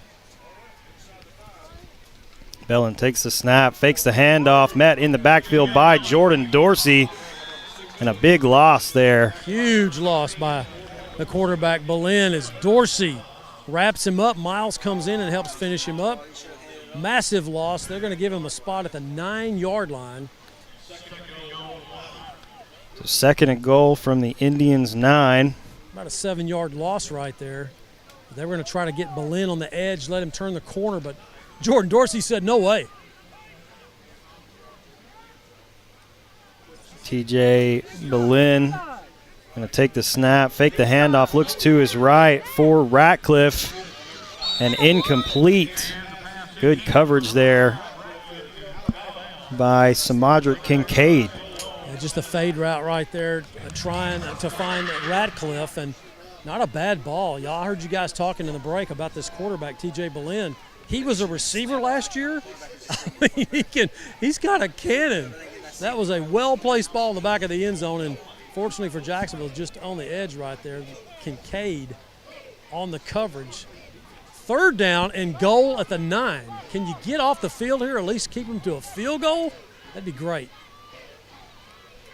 Belen going to take the snap, fakes the handoff once again, looking over the middle. Touchdown. Finds his man, and touchdown to Timothy Johnson. Johnson's 2nd touchdown catch for center from 9 from the quarterback, T.J. Belen of center. As the Roughriders have starting to blow this thing out with 6 minutes to go in the 2nd quarter. It's 23-0 with the extra point to come. There's a fake. They're going for 2, and they're going to – they're not going to get it. Let's see. I think they got in. Yeah, he got in. So center converts on the 2-point conversion. That'll make the score 25-0. So after the score, we'll take a short break and be right back. This is Fighting Indian Football on JISD Live. Dr. Westbrook, Dr. Stocks, and their dental team at All Smiles provide a wide range of dental services. This includes cleanings, fillings, crowns, bridges, implants, and cosmetic dental care. Call and schedule your appointment at 903-586-0741. Since 2004, Legends Old Time Burger Cafe has been the home of Jacksonville's best old-fashioned hamburgers. Hand-battered chicken strips, chicken fried steak, fries, and onion rings are the best around. Legends, home of Jacksonville's best old-fashioned hamburger. That 100% beef Whataburger takes 2 hands and all of your attention. So yeah, now's the time to sneak that fry. Good thing there's plenty to savor. Good thing there's Whataburger. Welcome back to Roughrider Stadium. Center has taken a 25-0 lead over the Indians with 6:02 here left in the 2nd.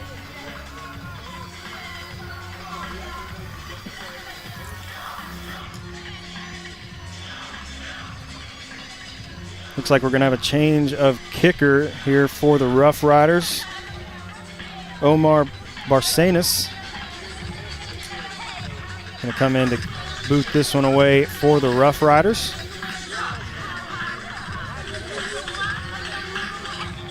Oh, gosh. Randy Searles a little ill right there. Okay, he needs to come out. Yikes. Yeah, be careful drinking so much fluid. They're going to take him out, so they're going to have to sub in for Randy Searles. Yep, here he comes. They'll bring in Isaac Mosley. Dropping back deep for Jacksonville is Chris Crockett.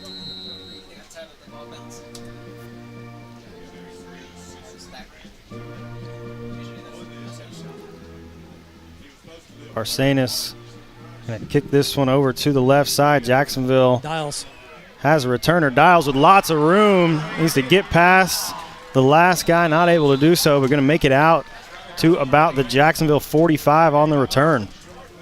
Well, Dials looking like his Crandall self last year. You know, over there in Crandall in non-district, he had that big kickoff return for a touchdown. Sadly, he broke his arm at the end of the play, but just a tremendous talent, Drew Dials, and you just want that guy to get involved more for Jacksonville offensively and give center credit. They really contained him at quarterback, but if you can just get him in space, that Jacksonville has had several packages they put in this week with Drew Dials at receiver and at tight end, trying to move him around the field.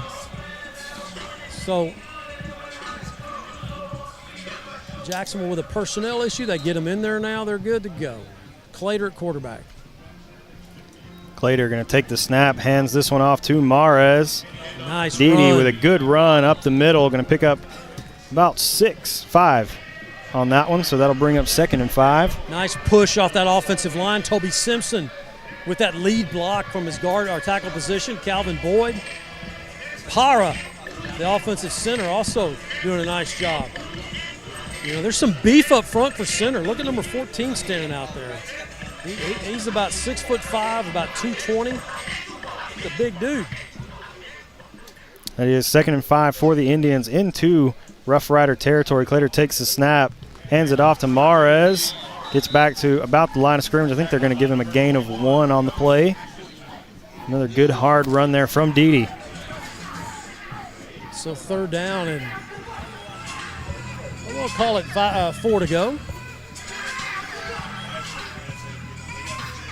The Fighting Indians trying to get across the 50. I think maybe for the first time tonight they just did that. Offensively, they did on the big kickoff return and got called back. So let's see if they can convert right here and get something going before the half. 2 out on the right for the Indians. Clater takes the snap, looks that way. There he is, what I was afraid of right there. Pick 6. Gage Vadrine reads the route, intercepts it, and a pick 6 for center.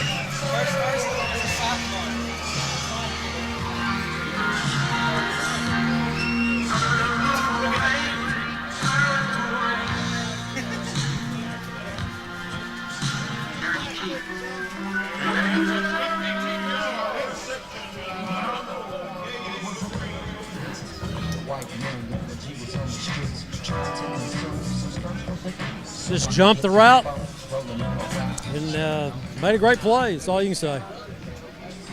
Yeah, you mentioned it earlier. They've obviously seen that on tape, and they've almost jumped it a couple times and able to get to it there.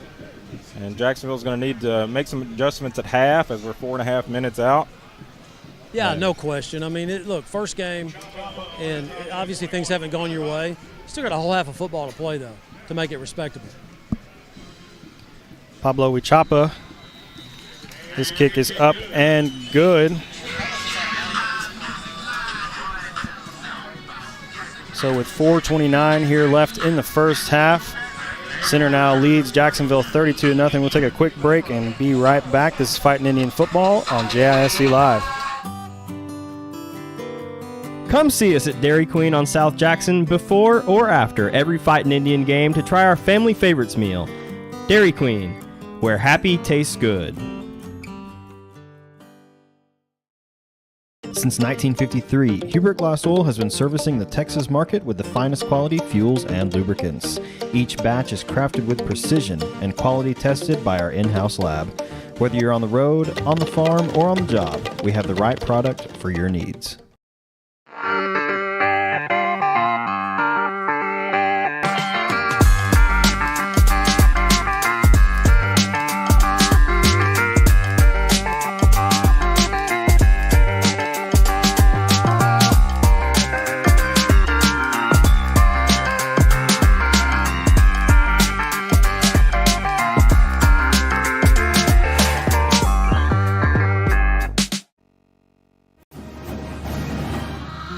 Welcome back to Roughrider Stadium. Center leading Jacksonville, 4:29 here left in the first half.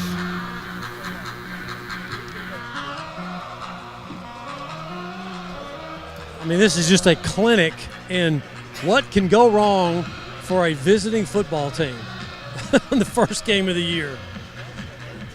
So far, it has been that. So there will be a lot to talk about in the locker room at halftime. We got a lot of adjustments to make. But center, give them credit. They're a good football team. They are. I mean, they made the plays. Barcenas going to kick this one away. Fair caught by Zeke Whitaker. So Jacksonville will take over about the 32.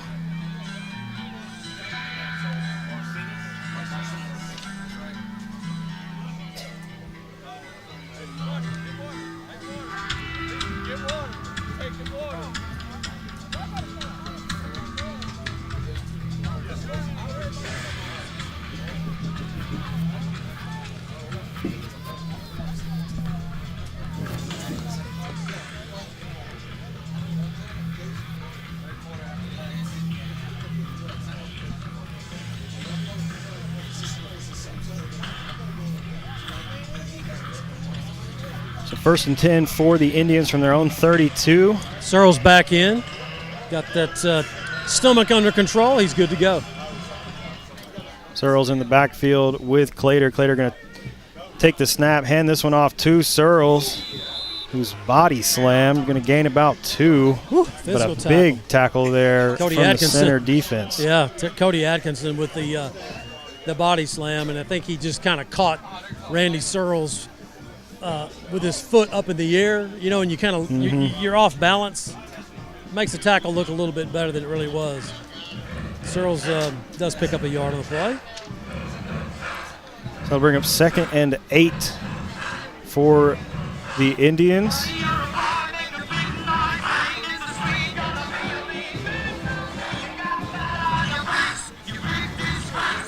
Drew Dials into the game now for Jacksonville. Yeah, that's timeout Jacksonville. They're second. So Jacksonville going to take their 2nd timeout, and we'll step away for just a moment. This is Fighting Indian Football on JISD Live. Passing the competition by leaps and bounds. The team of world-class specialists at Christus Orthopedics and Sports Medicine Institute are experts in caring for bones, joints, and muscles. In addition to treatment, they also provide special programs designed to keep you in optimal shape and improve athletic performance. So whether you're a student athlete or a weekend warrior, they'll keep you at the top of your game. Christus Orthopedics and Sports Medicine Institute, taking orthopedic care a step further. Dr. Darwin Dar and his staff at Dar Chiropractic specialize in family chiropractic care, exercise rehab, digital x-rays, nutrition and weight loss programs, decompression, and chiropractic wellness care. Located down the street from the Tomato Bowl, Dar Chiropractic. They can help you feel better. Welcome back to Roughrider Stadium. 3:37 here left in the first half. Jacksonville with a 2nd and 8 coming out of the timeout. See, like right here. Drew Dials takes a snap, going to fake the handoff, take it himself. Going to pick up a few. Bring up 3rd and short. 3rd and 4 is what we're going to see here for the Indians.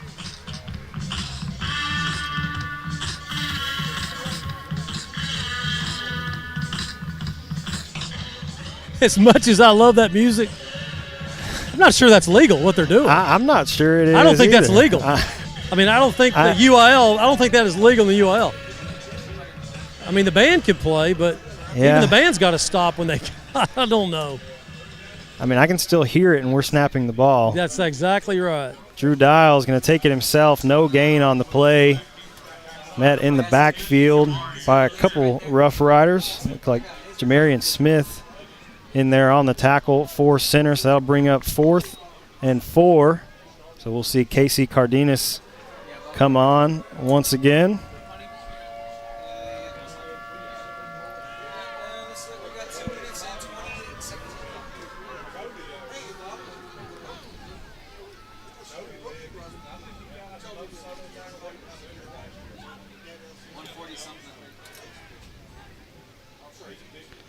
Good snap back to KC. Going to boot this one away. A little wobbly spiral out of bounds, about the 35. It's a good punt there. Well, so far tonight, KC Cardenas in his varsity debut, he's the player of the game. I mean, he's really hammered that ball on the punt, and boy, the snaps have been good. And yeah, he's done a great job so far tonight. So wasn't sure after the rough scrimmage how tonight was going to go punting, but so far it's been really good. Well, you know the way KC's done a great job. The way they do those punts in the scrimmage, it's just the center and the punter, and it's just weird. I mean, there's, you know, he's the kind of player Cardenas is, and you saw him in soccer. I mean, he's got to have somebody coming at him. He's got to have a little pressure to nail that down, and he does. He's done so tonight. So here's center with 2:08 remaining in the first half.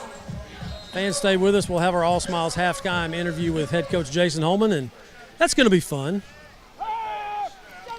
Got him. Bellin. Yes. In the backfield. Big play there from Dorsey. Dorsey with a sack. Big play by the senior. Jordan Dorsey with the speed. Getting around the edge, getting to Boleyn for the big, massive sack.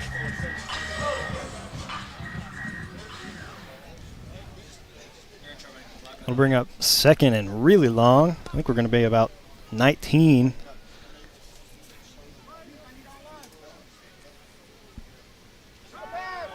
Bellin drops back, looking to his left, over the middle. Good coverage there from the Indians. Yes. Pass intended for Jacalen Barnes, but really good coverage there as several Indians were in coverage back there. No doubt, good coverage by the Fighting Indian secondary. They said no more of that. Bob Majeski, the new defensive secondary coach for Jacksonville, coming into the staff, and he's had a lot of work with these young men. And yeah, it's been a rough first half for his secondary, but they keep doing things like they just did right there. That's a huge improvement. Minute 25 here left in the first half. Third and long. Bellin going to hand this one off to Bluford. Nice job. Not much gain. Looks like he's going to pick up one. Great coverage there from the Jacksonville defense. Well, Indians pursuing. Drew Dials in on the tackle. Benavides. It's 4th down and a mile. And center now will punt for the second time as the clock will now go under a minute to go in the second quarter. Jacksonville will drop back Brendan Richards to receive this punt. Jacksonville ought to get good field position here with 40, 50 seconds left, but they should. Pablo Huichapa back to punt for the Roughriders. Gets this one away. It's over to the right side. Jacksonville needs to get away from this ball.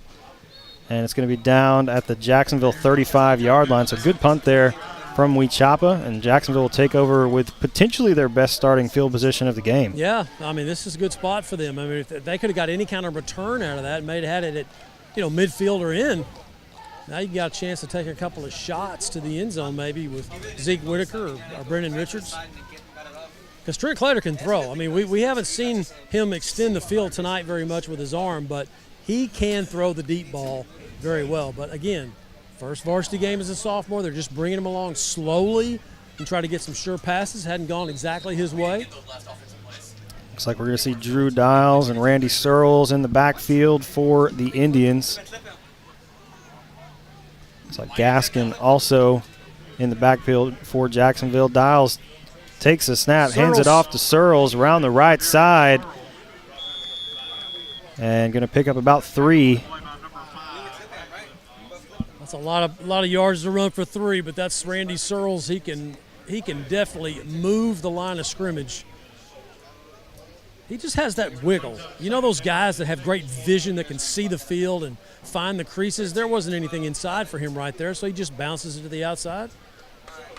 Picks up about 4, 2nd and 6, as that's going to be the last play of the first half. We'll get head coach Jason Holman on our All Smiles halftime interview here in just a moment as he de-headsets.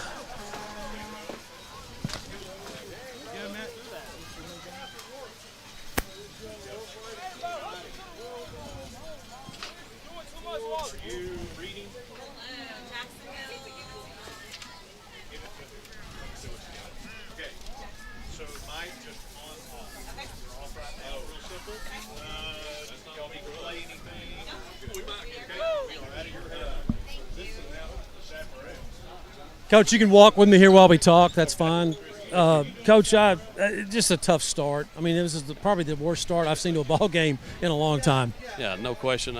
We struggle to find anything we've done right at this moment other than a couple of good defensive stands in some very, very dire situations. So we're proud of that, but right now the moment's a little too big for us. We got some young kids with wide eyes, and we got to figure out how to play a varsity football game. Well, you got a second half, and we were talking earlier, there's no such thing as a 32-point touchdown. You just got to chip away in the second half. Yeah, that's right. I mean, we got to go back to what sustained us for 2 scrimmages.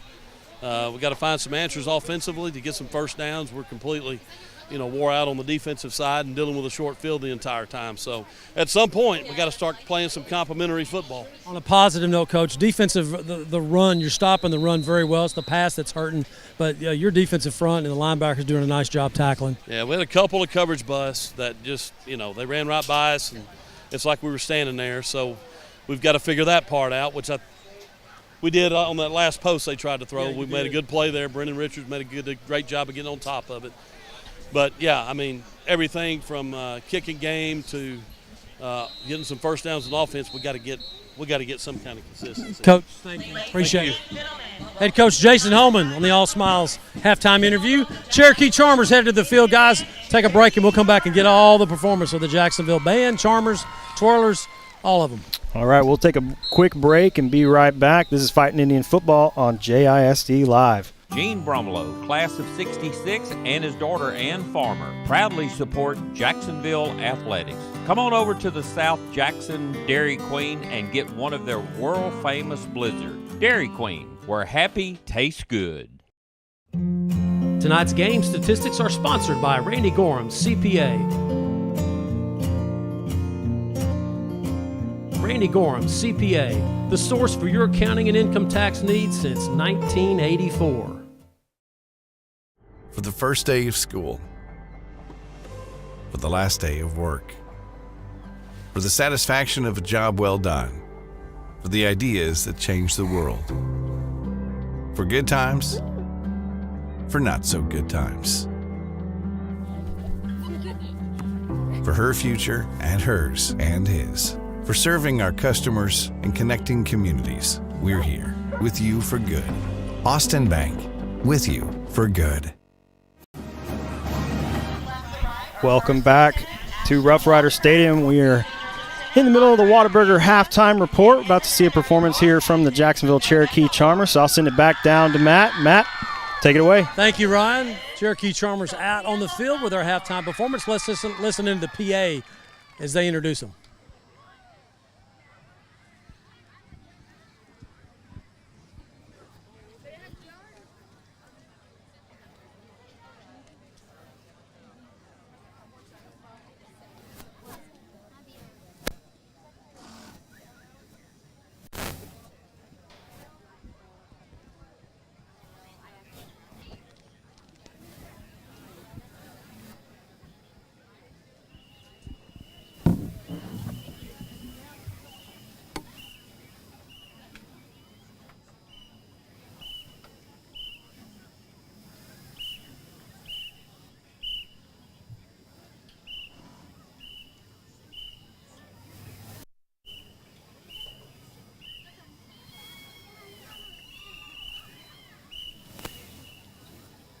Watch now as the Charmers perform an exciting streamer routine to You Shook Me All Night Long.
The Charmers are under the direction of Cassidy Pinkston and Tiffany Alexander. Ladies and gentlemen, the award-winning Cherokee Charmers.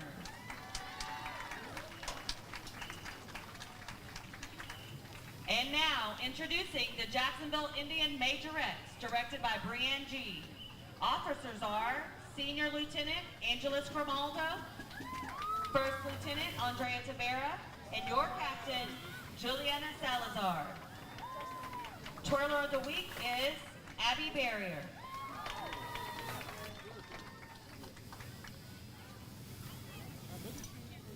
Watch now as the twirlers perform the classic hit, Boogie Shoes.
And now, JISD is proud to present the Jacksonville Fightin' Indian Band.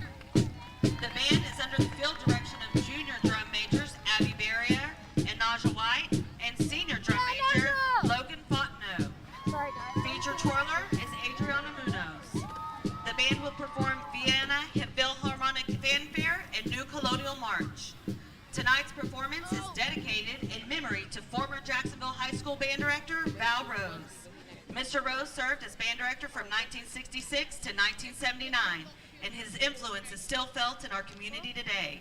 The band would like to offer their condolences to the Rose family. Now, at the center of the field, one of the most decorated military marching bands in the state of Texas. That classic look, that awesome sound, that cry heard across the land. The Jacksonville Fightin' Indian Band.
The Fightin' Indian Band is under the direction of Donnie Barrier, Ileana Aguilar, Austin Nelson, Catherine Barrier, Kim Beard, and Brianne G.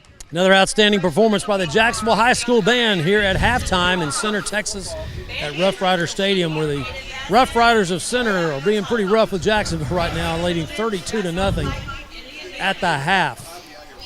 This is the Whataburger halftime report. Glad you're with us here on JISDlive.com.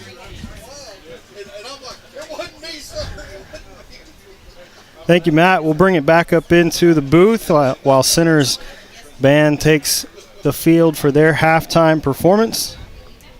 And I'll bring Todd Travis and Lee Traylor in with me here.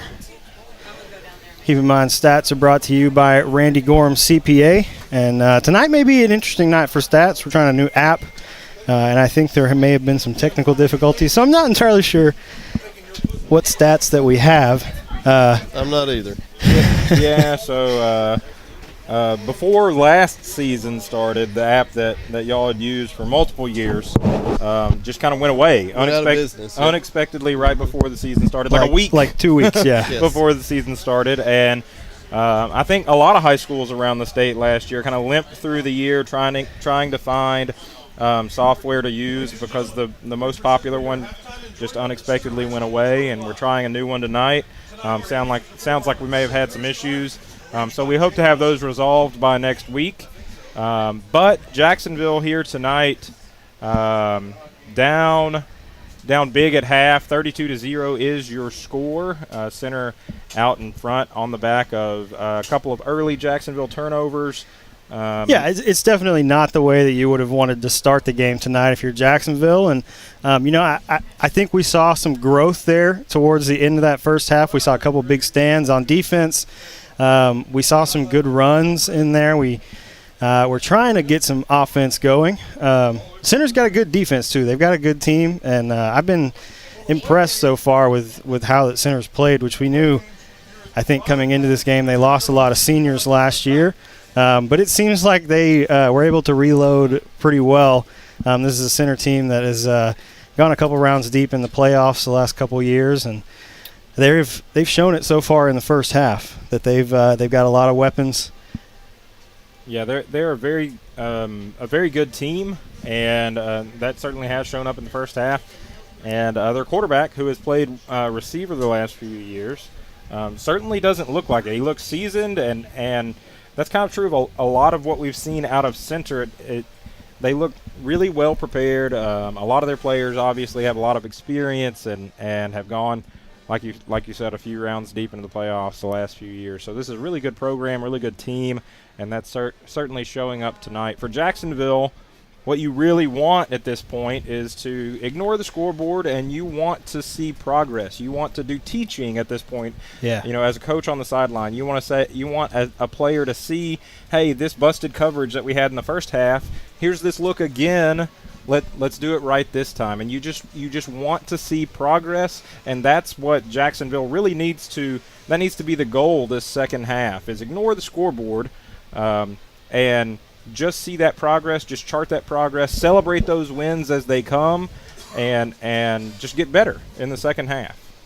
Yeah, I mean, Center kept us off the board in the first half. It's not out of the question, but it's probably not realistic to say, well, we've got a chance to come back and win this game in the second half. And so I think for Jacksonville, this is time to focus on ourselves as a team, as an offense, as a defense, and really grow and learn and try to make corrections throughout this second half to see some improvement and things that you can put towards next week and the week after that. Absolutely. And I think there's, especially after, last season was not great at all, and we've seen some growth, and, we've got a lot of young guys playing. Trent Clater, I know, would probably take back a lot of the things that happened in that first half if he had the opportunity to. It did not go his way in any way, shape, or form. I think maybe he was a little nervous. You could kind of see it. You could see it in him. You could really see it in basically everyone on the team in first game. And I think reasonable. That's understandable. A sophomore starting a varsity game, and coming in, and it's a great atmosphere here in Center, and it's against a good team. So, yeah, absolutely, that's reasonable. Yeah, and I think we did a good job of shaking those nerves off towards the end of the first quarter, and especially into that second quarter. They beat us deep several times. I feel like we made a pretty good correction for that towards the end of the first half, and that's kind of what you've got to see because it's the first game. We've got new coordinators. There's a lot of new schemes going on. Yeah. There's a lot of things to work on and try to perfect, and I think we've already seen a little bit of that so far in the first half. We've seen some adjustments, and I think especially we didn't even talk about it yet, but the players are actually supposed to be able to look at video now. Yes, at halftime, which is huge. Yeah, that's a UIL rule change this year across high school football, that teams are able to review game footage at halftime and see like offense and defense, see cut-ups of plays, and so assuming that's available for both teams tonight, you got to imagine that Jacksonville will have some specific things to talk about, and really go ahead. Really, I think that's huge too, because you go in halftime, they've got a whiteboard, you're looking at X's and O's. It's a lot different than when you actually get to look at yourself on the field and say, oh, that's me, this is why I missed this block, or whatever it may have been in the first half. And I think that's really huge from a learning perspective as a team too, is to actually get to look at yourself and analyze what you did in the first half, what you could improve on, and then try to do that in the second half. Yeah, really cool rule change in high school football this year. That'll be fun to talk about as the year goes on, and it'll be fun to hear from Coach Holman in our sideline chats and on Inside the Huddle how that works in the first year. I'm sure there's going to be a learning curve with that system for all high school football teams in the state of Texas this year, but hopefully they're not having technical difficulties with hopefully that not. Halftime. But for Jacksonville, one thing to point out is, this is the first game of the season, and what you hope is that this team can just have a better showing in the second half, show some bounce-back ability, so that later in the season, when you get into district play and you're down against a district opponent and it's a big game and there's a lot on the line, you can point back to this game and say, like, hey, we went through a rough first half and we were able to bounce back and have a good showing in the second half. And this game, this theoretical game in the future against a district opponent, maybe it's closer at half, and you can point back to this moment and say, that was the first game of the year. We were still figuring a lot of things out, and we came out and had a good second half. So there are still plenty of things to take away from a game like this, even though the score is not what you want it to be. It's not fun to look at the scoreboard at halftime. There's still plenty of positives that can be had from this game for Coach Holman, for the team, for the players. Talk about a learning opportunity, just getting thrown into the deep end of the pool. This is a young team, plenty of guys getting their first varsity action. Yep. You show up against a team that's been in the playoffs the last few years and has a lot of returning talent. Just sink or swim, and we're seeing that right now after this first half. This team getting kind of thrown into the deep end, and it'll be good to see them bounce back in the second half, make some progress. You mentioned they started to do that in the latter part of the first half. So we'll see if they can kind of build on that and at least have some good things to talk about going into this next week of practice, and to point back and say, hey, this was bad in the first quarter, but look how we did in the second, and look how we did in the second half. So that's what you want if you're Jacksonville, and that's what we got to look for in the second half as they come back out. We've got about 8 minutes left here in halftime. Yeah, it's the first game of the season. I think it's important to note that this game has no reflection on playoffs or anything. Oh, so for sure. If you can move past this one, put it behind you, and move on at the end of the game and not let it affect you for the rest of the season, I think that would also be huge. Of course, because the first half did not go great. We want to see a better second half, but ultimately, this is a game that at the end of the day you can put behind you, learn from it, and keep moving forward throughout the season and keep growing every game. Yeah, and learn how you respond to adversity immediately. As a high school athlete, it would be great if every single game as a high school athlete went perfectly and you won everything and everything you tried worked. But that's just not what high school athletics is, and so to be shown that immediately and to just have to learn how do you respond to that for a lot of these players that are seeing their first varsity action tonight. That'll be hugely important, and it will be informative. It'll be informative for the coaches. It'll be informative for us and the team itself to see how they respond to a first half that you did not want. None of our players, none of our coaches, of course, wanted this game to start this way, and so seeing, how the guys come back out and bounce back and still fight hard, that's what you want to see. You want to see effort in the second half, and you want to see cleaning up some mistakes that led to this first half score. Absolutely. We'll go ahead and step away for a moment and take a quick break, and then we'll come back and bring Matt back in after a short break. This is Fighting Indian Football on JSD Live, and you're listening to the Whataburger Halftime Report. Passing the competition by leaps and bounds. The team of world-class specialists at Christus Orthopedics and Sports Medicine Institute are experts in caring for bones, joints, and muscles. In addition to treatment, they also provide special programs designed to keep you in optimal shape and improve athletic performance. So whether you're a student athlete or a weekend warrior, they'll keep you at the top of your game. Christus Orthopedics and Sports Medicine Institute, taking orthopedic care a step further. Dr. Darwin Dar and his staff at Dar Chiropractic specialize in family chiropractic care, exercise rehab, digital x-rays, nutrition and weight loss programs, decompression, and chiropractic wellness care. Located down the street from the Tomato Bowl, Dar Chiropractic. They can help you feel better. We'd like to say thank you to tonight's team meal sponsor, Taco Bell. Thank you for your valued support of Jacksonville Athletics. Dr. Westbrook, Dr. Stocks, and their dental team at All Smiles provide a wide range of dental services. This includes cleanings, fillings, crowns, bridges, implants, and cosmetic dental care. Call and schedule your appointment at 903-586-0741.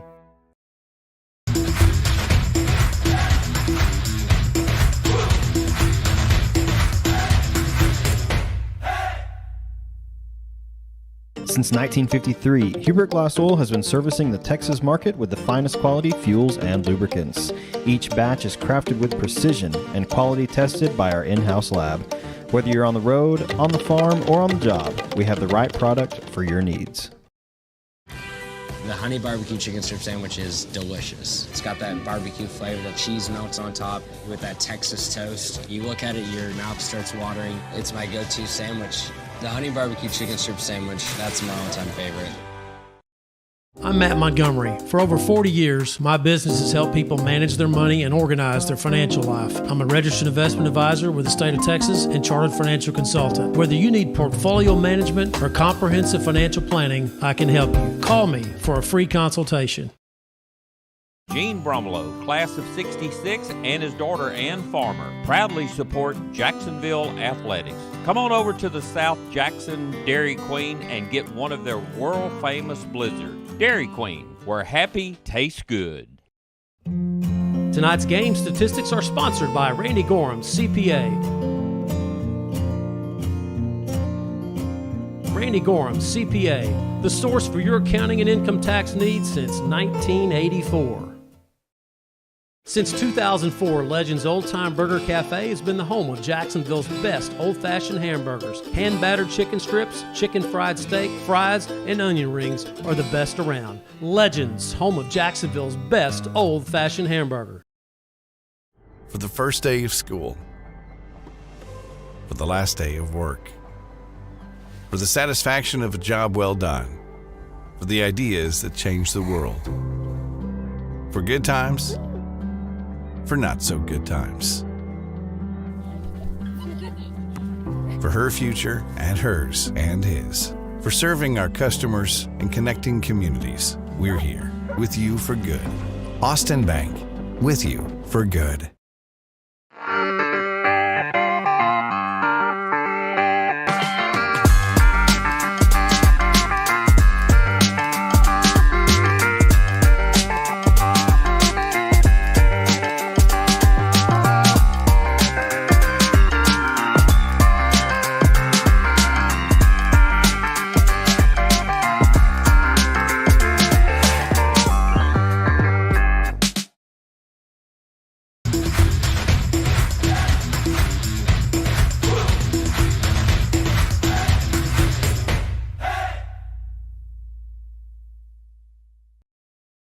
Dr. Darwin Dar and his staff at Dar Chiropractic specialize in family chiropractic care, exercise rehab, digital x-rays, nutrition and weight loss programs, decompression, and chiropractic wellness care. Located down the street from the Tomato Bowl, Dar Chiropractic. They can help you feel better.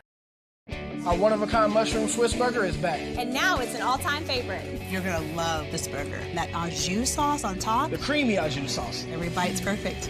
It's not just a mushroom Swiss burger, it's a Whataburger mushroom Swiss burger.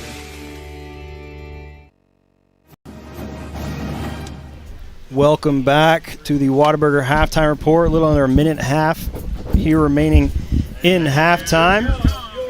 You make the order. Whataburger makes it fresh. Big thanks to Whataburger for their support of our broadcast, and thank them for sponsoring the halftime report.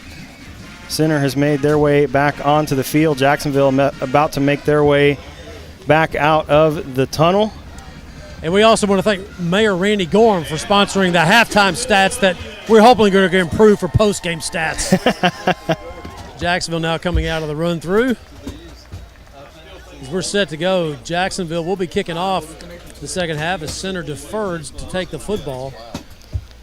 Matt, did you look and see if there were any scores posted? I saw a few scores. Saw Kilgore beating Carthage with about 8 minutes to go in the second, 7-2 in the bottom of the fifth. And Kaufman was beating Russ 22-6. I believe that was at halftime.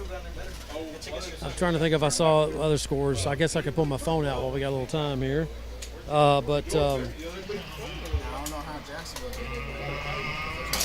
Let's see here. No score, Athens and Henderson. Chapel Hill 28-14 over Jasper in the second. Any other scores of interest? White House, just like I thought.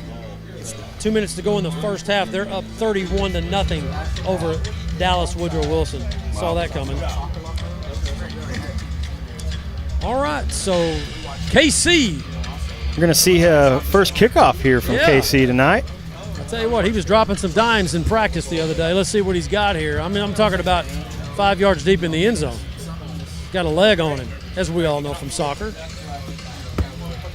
And I think we talked about this. This is his first year to play football. Is that right?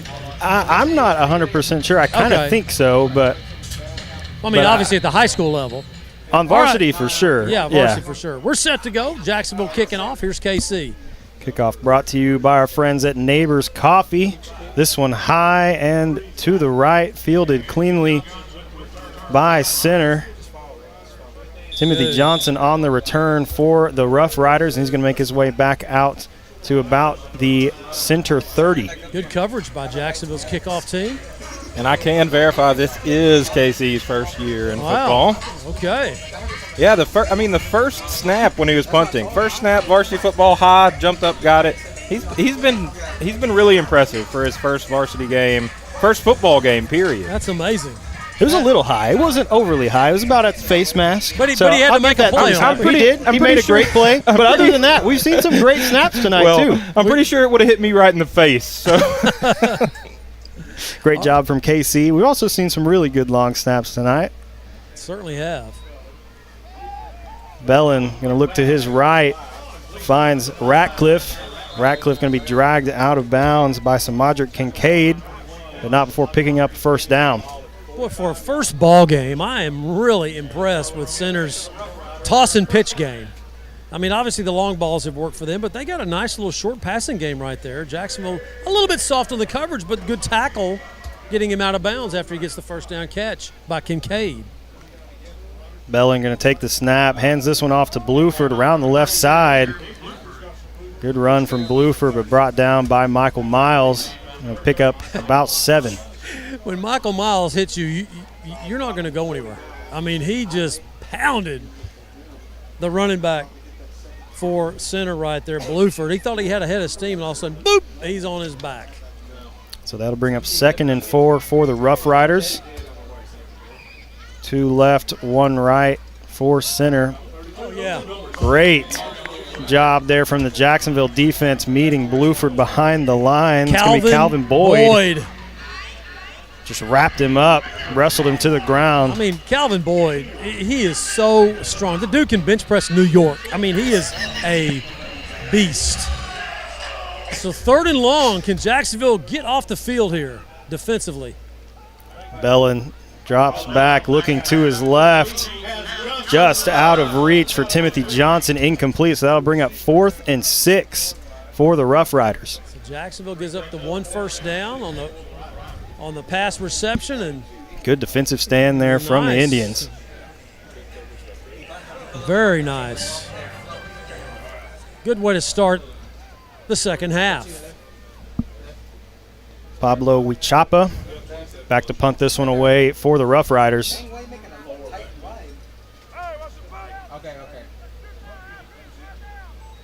Snap comes back. Huichapa gets a boot to it. Going to go over to the right side.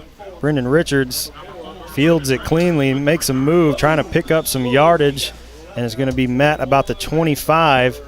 So Jacksonville will take over 1st and 10 from their own 25. Well, I like the way Brendan Richards played that hop right there, because that ball was bouncing. I mean, that's the kind of punt that could keep on bouncing down to like the 15 or maybe even the 10-yard line, and he played that very well on the bounce and gets up the field for some yardage. So here's Jacksonville with their first offensive possession of the second half. Clater will come out, the sophomore quarterback. Searles in the backfield with him. 2 sophomores there, huh? 2 receivers on the right for the Indians. Clater takes the snap, hands it off to Searles, trying to find some room to run. Going to be dragged down, but not before picking up 4. Just a physical runner is Randy Searles.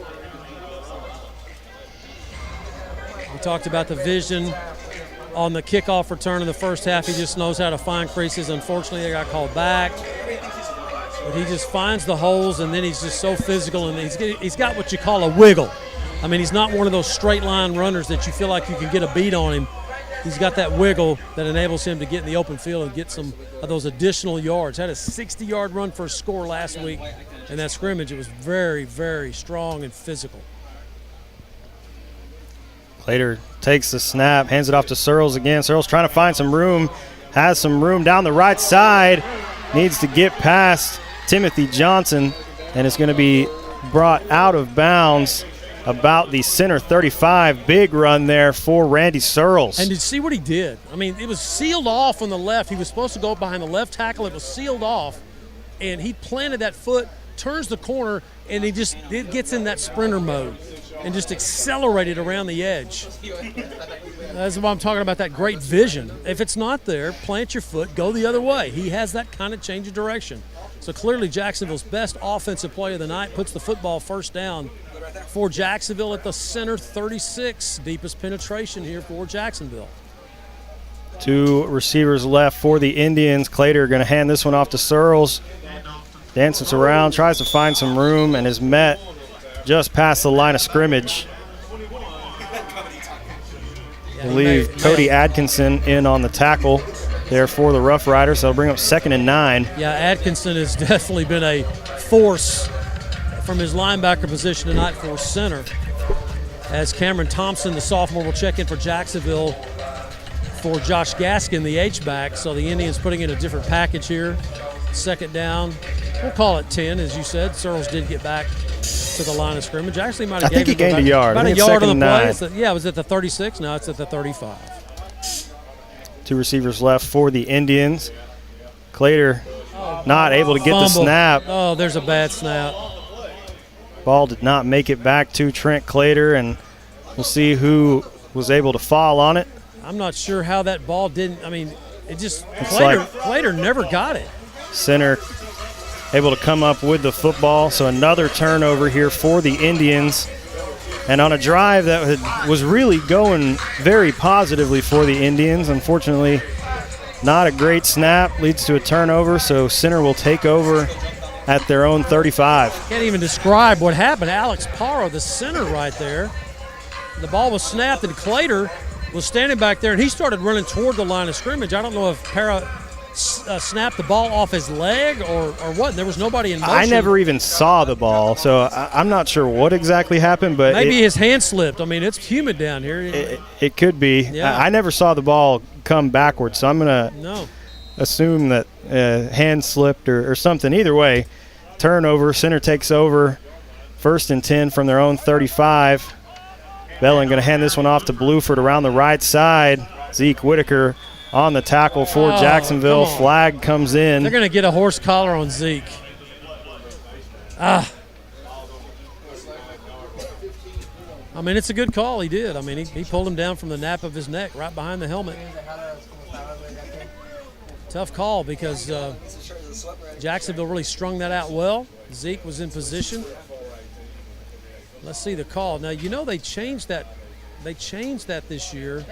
Yeah. Yep.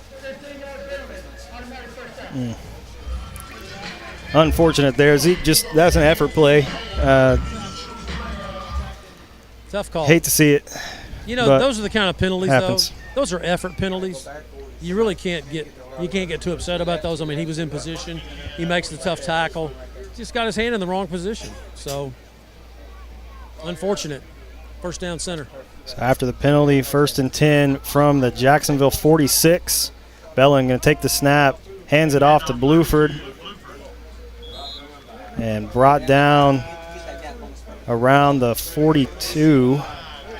So a pickup of about 4. Yeah, Benavides and Rodriguez for Jacksonville on the tackles. Mario getting some time at linebacker, the junior for Jacksonville. 2 receivers left. Bellin takes the snap, hands it off to Bluford. Met in the backfield. Jordan Dorsey. Woo. He has been a force tonight. Physical tackle by Jordan Dorsey right there. Wow. That is another candidate for the Dark Chiropractic bone crusher hit of the game. So we've got him with 1 chance. Who's the other one? Elijah Harris. Yes, Elijah. We may have to co those. Both of those were tough. That'll bring up 3rd and 8 for the Roughriders. Bellin drops back. Nobody there. Going to scramble to his right. Going to pick up about a yard. That'll bring up 4th down. Well, just great coverage by Jacksonville as Belen didn't have anybody to go to, and that's, again, those are some of those improvements that you guys were talking about at the half. You come out in the second half, we saw a little bit of improvement on some coverage in the first half and late, and there you saw it right there as Belen didn't have anywhere to go, so it forces a punting situation now for center that Jacksonville will get the ball back. So 4th down, that'll bring Pablo Huichapa back into the game to punt this one away for the Roughriders. Yeah, so far these 2 series are encouraging for Jacksonville. Jacksonville moving the ball on offense. You get the unfortunate snap, and then able to get a stop on defense. So we're going to get a flag here. Looks like offsides maybe on center is what the line judge on our sideline if that's the call, signaled. That's another offsides penalty on the, again, lined up in the neutral zone. That's first game. You know, when you go up to that line of scrimmage and you're those wideouts, those gunners, you have to check with the official and say, am I good? And if he doesn't say you're good, you got to get good. And, I mean, what I mean by that is you got to line up right. So they were in the neutral zone, so it's offsides. A second offsides penalty on the offense for center tonight. And that'll back center up. So potential good field position here for the Indians. Once again, Pablo Huichapa back to punt this one away for the Roughriders.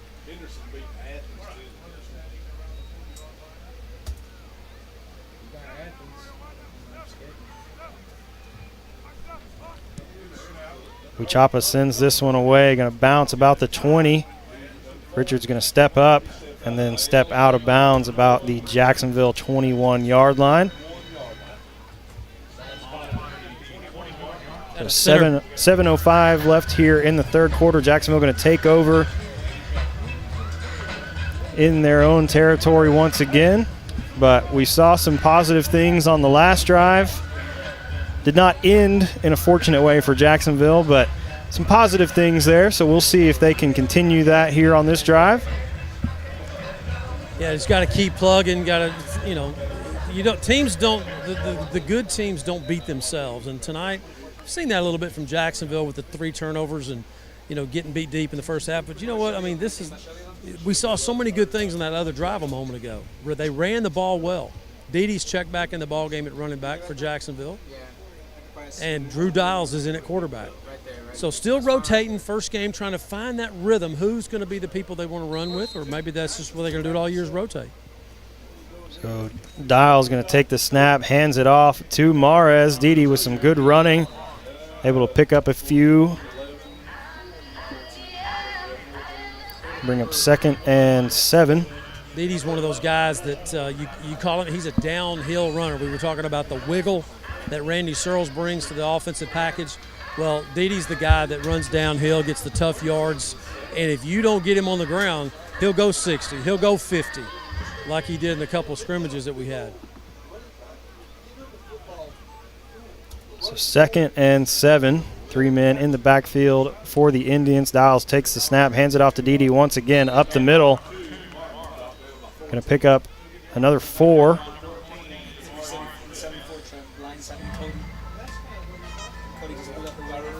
Somebody's getting up slow for Jacksonville. Yeah, I believe that is Saul Garcia. Yep, Saul got caught up in the mix master right there, so he's going to go down, and they're going to check out that ankle. Let's take a break. Well, while they're checking on him, we'll step away for just a moment. This is Fighting Indian Football on JISD Live.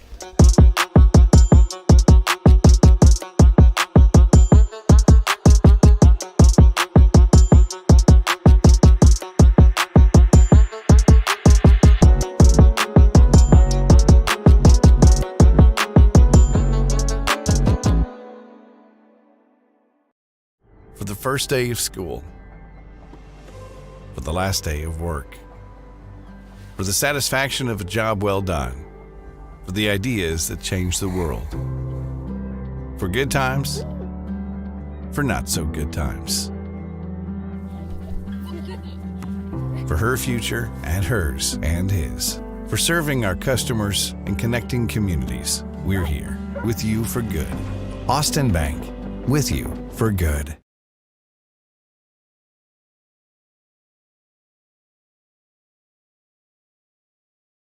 Dr. Westbrook, Dr. Stocks, and their dental team at All Smiles provide a wide range of dental services. This includes cleanings, fillings, crowns, bridges, implants, and cosmetic dental care. Call and schedule your appointment at 903-586-0741. Since 2004, Legends Old Time Burger Cafe has been the home of Jacksonville's best old-fashioned hamburgers. Hand-battered chicken strips, chicken fried steak, fries, and onion rings are the best around. Legends, home of Jacksonville's best old-fashioned hamburger. That 100% beef Whataburger takes 2 hands and all of your attention. So yeah, now's the time.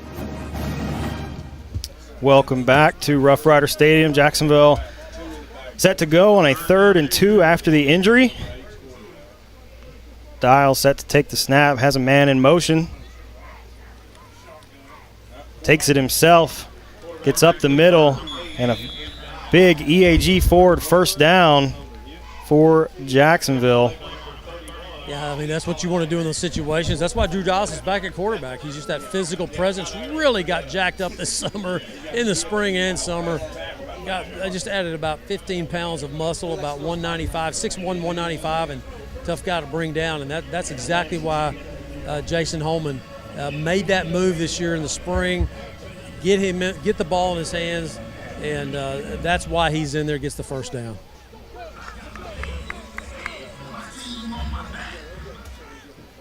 Got to go, play clock.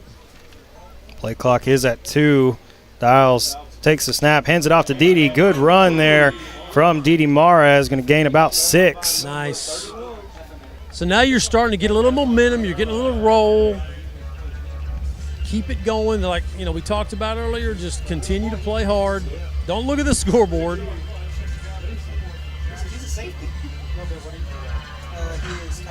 Good blocking by that left side of that Jacksonville offensive line. Toby Simpson and Luis Mares opening up a nice hole right there, along with Jamario Coleman.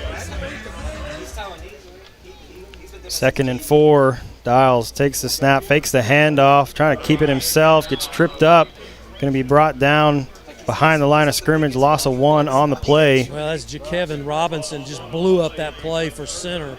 I mean, he just sealed that edge, and as soon as Drew Dials pulled that ball in from Didi Mares and tried to get in that gap on the zone read, boy, he was right there with Robinson, and he just blew it up for center. So big good play by them.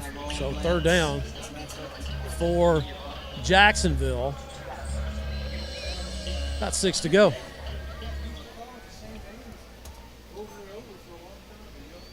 Dials takes the snap, keeps it himself up the middle with some room, gets past the center defense, only one man to beat, and finally brought down by Jeremiah Ratcliffe, but a huge gain there. Drew Dials, you knew that he was going to break one of those at some point. You just got to keep chipping away, keep doing your job. Nice job by that left side again. Simpson, Jamario, and Luis getting it done. Big EAG forward 1st down there for the Indians, and a pretty good ways inside center territory. Dials brought down at the center 30, so best field position of the night here for Jacksonville.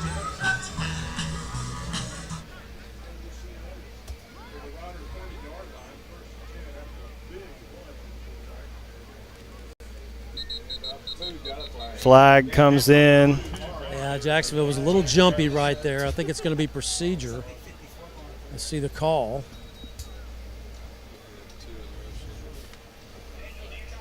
I think maybe we had 2 guys in motion there.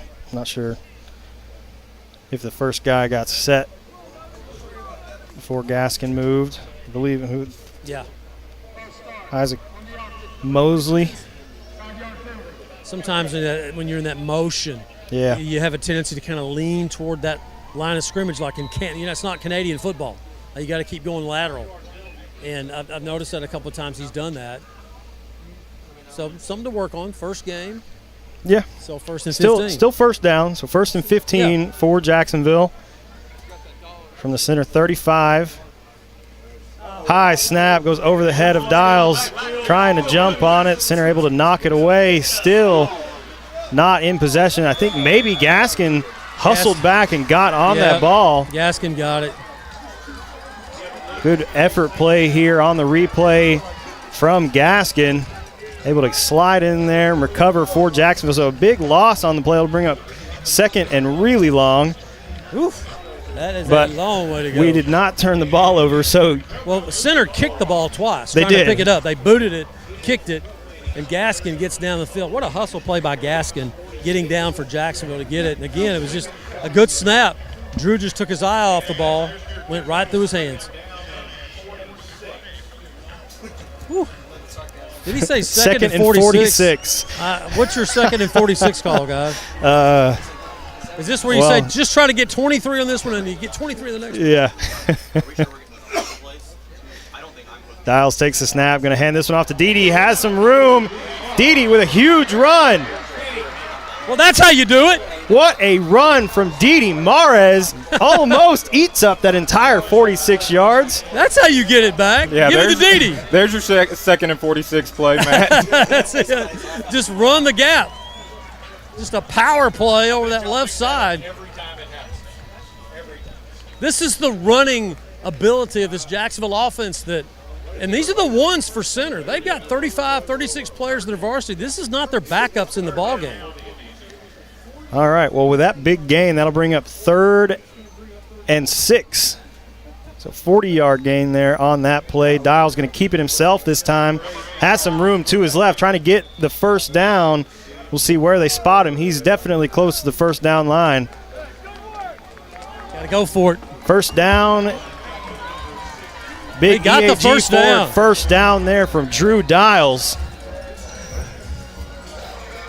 So 1st down at the 20-yard line of center. Nice drive for Jacksonville. 2:12 and counting here left in the 3rd. Jacksonville trying to get inside the red zone here. Ball spotted at the 20.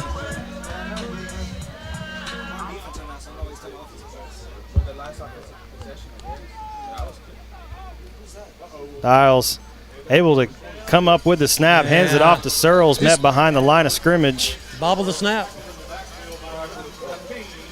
Drew's frustrated with himself. I mean, you got the big first down. He had the great first down run just now. He'll check out of the ball game, and they'll bring in Trent Clater. Yeah, I noticed that was one of the things that these quarterbacks, and not so much Trent, mainly Drew, and again, it's your first time to play quarterback back there on the varsity level. You're thinking about so many things that you're where to go, what to do, who am I reading, what am I looking at? Oh, I got to get the ball on the snap. So Trent Clater now in, 2nd and 13 for the Indians. Takes the snap, finds the handoff to Searles. Searles has some room to run down the right side. He's going to score. And Searles in for the score. Oh, we got a flag on the play. Oh, goodness gracious. Holding on Jacksonville.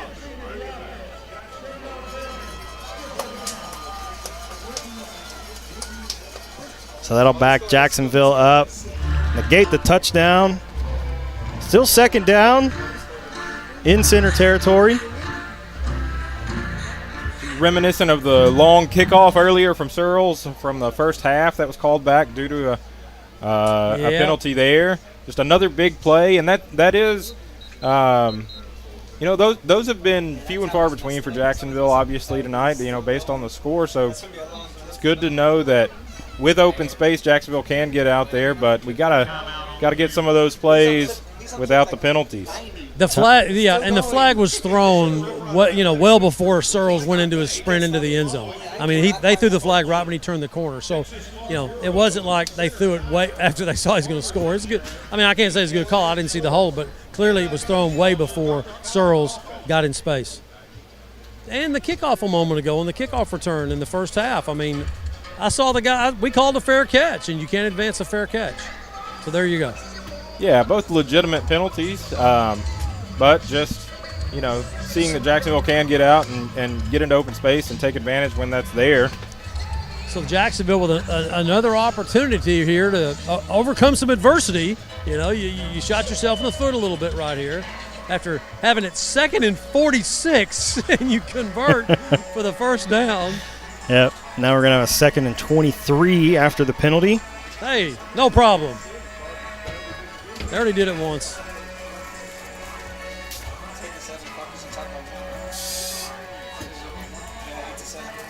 I got to say, guys, now this music's starting to irritate me. I'm starting to get a little irritated, okay? I mean, they're leaving it on just a little bit too long. I'm not sure it ever stops. I think they just turn it down real quiet, and then they turn it back up. One receiver on the right for the Indians. Clater takes the snap, hands it off to Searles. Met in the backfield. Nothing there for Randy Searles, so that'll bring up a big 3rd and long for Jacksonville. Well, the thing about Randy Searles is if you don't get him in the backfield and you give him that crease, he's going to go. And center obviously has done a good job the last couple of plays reading that and making sure they wrap him up. So 3rd down and a mile to go for Jacksonville. They got to get all the way down to the center 10-yard line to get the first down. 2 receivers out left for the Indians. Clater takes the snap, drops back, looks to his left, not able to connect with the receiver. I believe a flag came in, maybe a late hit there on Trent Clater, so we'll see what the call is. Let's see, that's an automatic first down if it's roughing the passer. Like just a shot to the mouth like that, that's where after he threw the football. And Z dropped the ball, and Jacksonville's going to get a break here. Good pass, so it is going to be roughing the passer. That's an automatic first down. Big call there towards the Indians' favor. That's nice. So that'll bring up 1st and 10 from the center 21-yard line.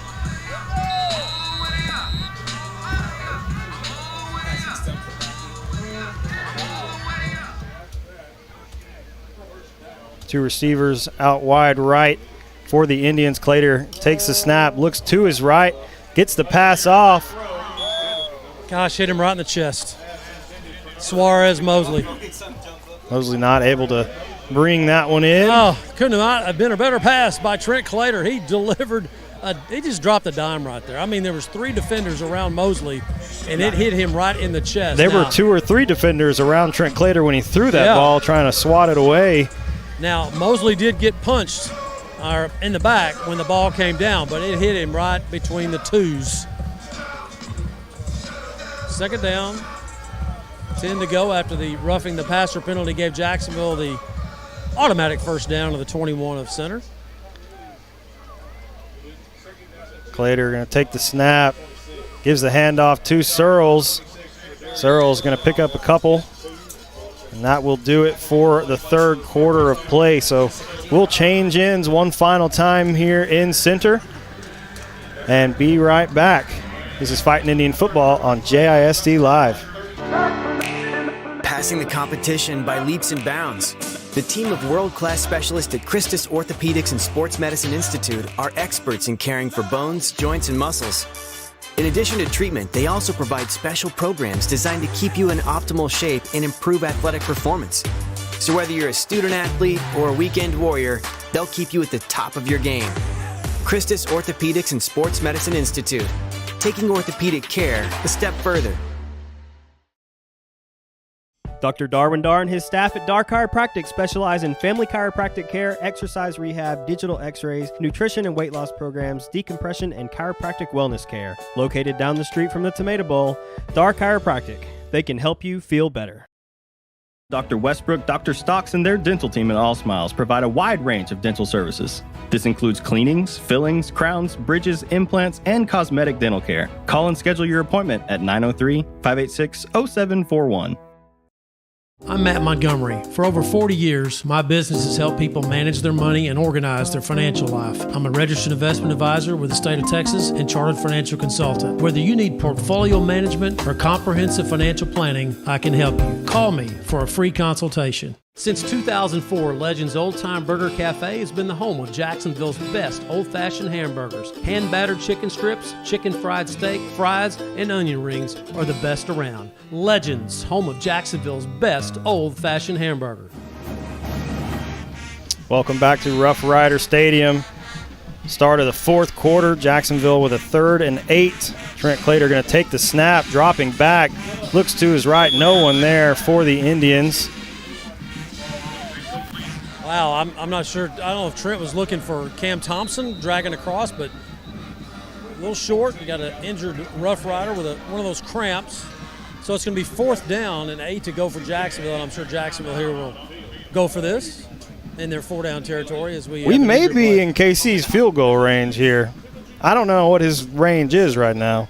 Yeah, that'd be a 36-yarder from there. We do have an injury on the field, so we'll step away for just a moment. This is Fighting Indian Football on JISD Live. Gene Brumlow, class of 66, and his daughter Ann Farmer proudly support Jacksonville athletics. Come on over to the South Jackson Dairy Queen and get one of their world-famous blizzards. Dairy Queen, where happy tastes good. Tonight's game statistics are sponsored by Randy Gorham, CPA. Randy Gorham, CPA, the source for your accounting and income tax needs since 1984. For the first day of school, for the last day of work, for the satisfaction of a job well done, for the ideas that change the world, for good times, for not so good times, for her future and hers and his, for serving our customers and connecting communities. Welcome back to Roughrider Stadium. Jacksonville making their way out. Lee got a text from Rudy Jaramillo that said Casey's field goal range is anywhere on the field. So Clater going to take the snap on 4th and 8. Has some pressure, gets to his left. Good throw, diving attempt there from Zeke Whittaker, just not able to pull it in. So Jacksonville will turn over on downs, but a good throw there from Trent Clater. Couldn't have been a better throw. I mean, that was a beautiful pass going to his left, right-handed. Yep. Got his shoulders Crossed back. His body. Crossed his body, and it was a slant across the middle, and that hit Zeke right in the hands. Oh, man, could not have been a better pass. It was almost as good as the one a minute ago to Suarez-Mosley down there at the 2. Yeah. So Clater obviously has gotten the jitterbugs out of his system those last 2 passes that he's thrown. The other one wasn't so good, but those 2 that he threw toward the end zone, excellent throws. Again, things you can build on. Coming out of week 1, kind of disappointing, yes. It's also helped he's throwing the ball down the field. The ones that we were having trouble with earlier was when he's trying to throw a screen. Yep. So center will take over at their own 19.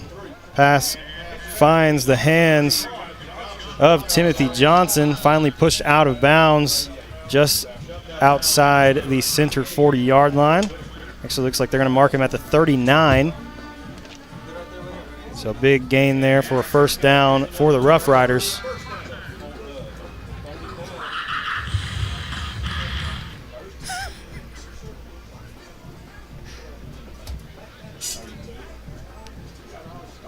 Bellin takes a snap, drops back, looking to his right. Dorsey just narrowly misses the tackle and finally forced out of bounds for a gain of about 1 by Elijah Harris. Yeah, you're right, Dorsey again with the pressure. He was close, just couldn't quite wrap him up. Hey, Jordan Dorsey, him and Calvin Boyd and Michael Miles, and I'm going to throw Benavides in there too. They have played their tail off tonight defensively. I mean, they have been all over the field.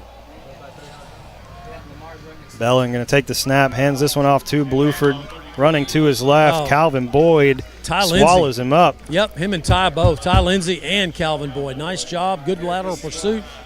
And the great thing those 2 young men did right there, they got off the block. You know, that's the thing that if you can do that in high school football, if you can get off the block and move laterally down the line of scrimmage, you can make a play. Seen some good defense here for Jacksonville in the second half. This is going to bring up a 3rd and 12, so another long 3rd down for this Rough Rider offense. Bellin in the shotgun, 2 right, 1 left for the Rough Riders. Bellin drops back, looking to his right, down the field. No catch. Signal, Jeremiah Ratcliffe with a foot out of bounds as he caught that. Jacksonville's still struggling. I don't know. He had a lot of room over here. I mean, I don't know if it's the corner, the safety's not coming over the top for Jacksonville. There's a lot of work that, that Bob Majeski, the defensive secondary coach for Jacksonville, that is an area that Jacksonville's definitely got to work on this next week. Oh, and that was something that you guys talked about on Inside the Huddle, was not giving up those big explosive plays, and that's been the killer tonight for Jacksonville. Well, kind of saw it in the scrimmages that we had that problem. Jacksonville had that problem in the scrimmages. So, sideline something. Sideline warning. I think they replayed it down. So, it's 4th down, right? 3rd down. Yeah, that's 4th down. Who was the sideline infraction on? It was they called it on the center bench, I believe. Okay. Well, that'll bring up 4th and 12, so we'll see. It was a sideline warning. Okay. I don't think there was a call. Sideline warning. Yeah. All right. Well, that'll bring Pablo Huichapa on to punt the ball away once again for the Rough Riders.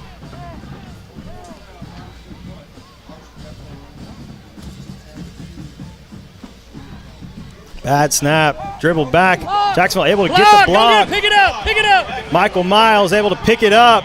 Yeah, Jacksonville going to have the ball inside the center 10-yard line.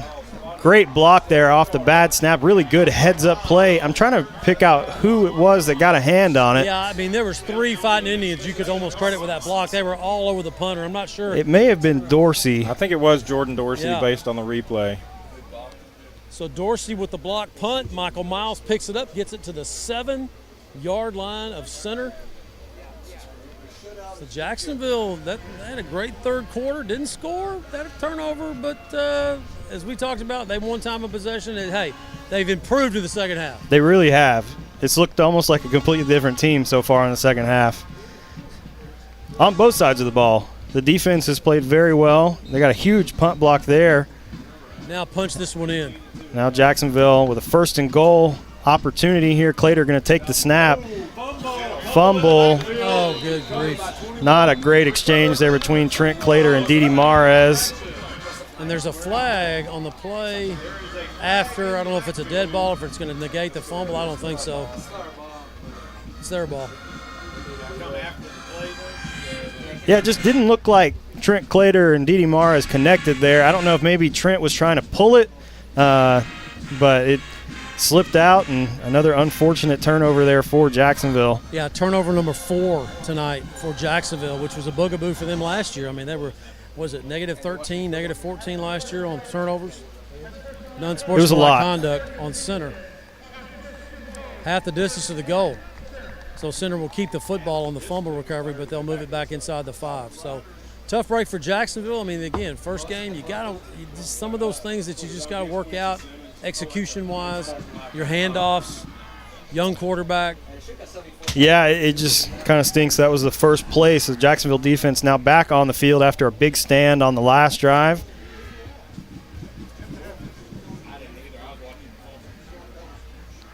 They do have center backed up after the penalty, though, so we'll have a 1st and 10 for the Roughriders from about their 6.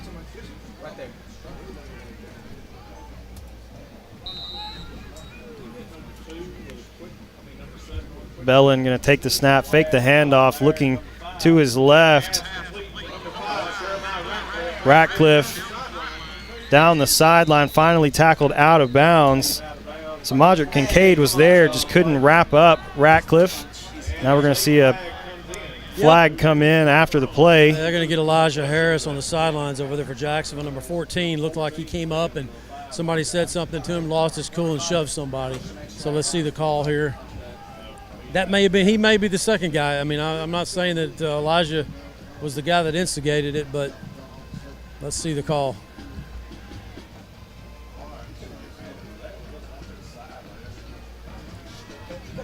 There was definitely somebody got in his face over there on the center sideline. So they always get the second guy, you know?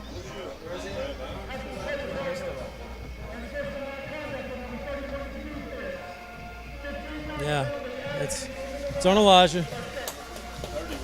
Like I said, I think somebody for center pushed him first, but his was so demonstrative on his push, that's the one that gets caught. Did the referee say 31? Is that what you heard? I heard 14.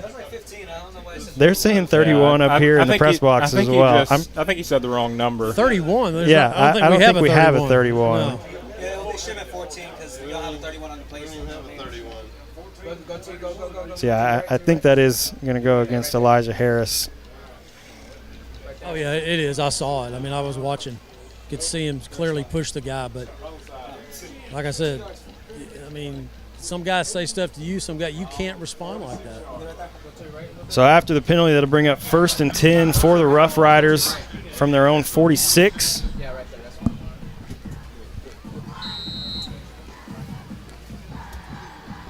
Two left, one right for the Roughriders. Bellin going to take the snap, fakes the handoff to Bluford, looking to his left. Jacksonville trying to jump the route, not able to get there, and a big gain from Timothy Johnson is going to put them to about the Jacksonville 30. Yeah, that was Elijah Harris trying to jump that route and so close to being a pick 6 for Jacksonville if is he able to get in front, but just a hair and a whisker. Big completion for center. Bellin takes a snap, going to hand this one off to Bluford again around the right side. Jacksonville there to meet him. He's going to pick up a couple yards, spins out, loses his helmet, so they'll blow this one dead.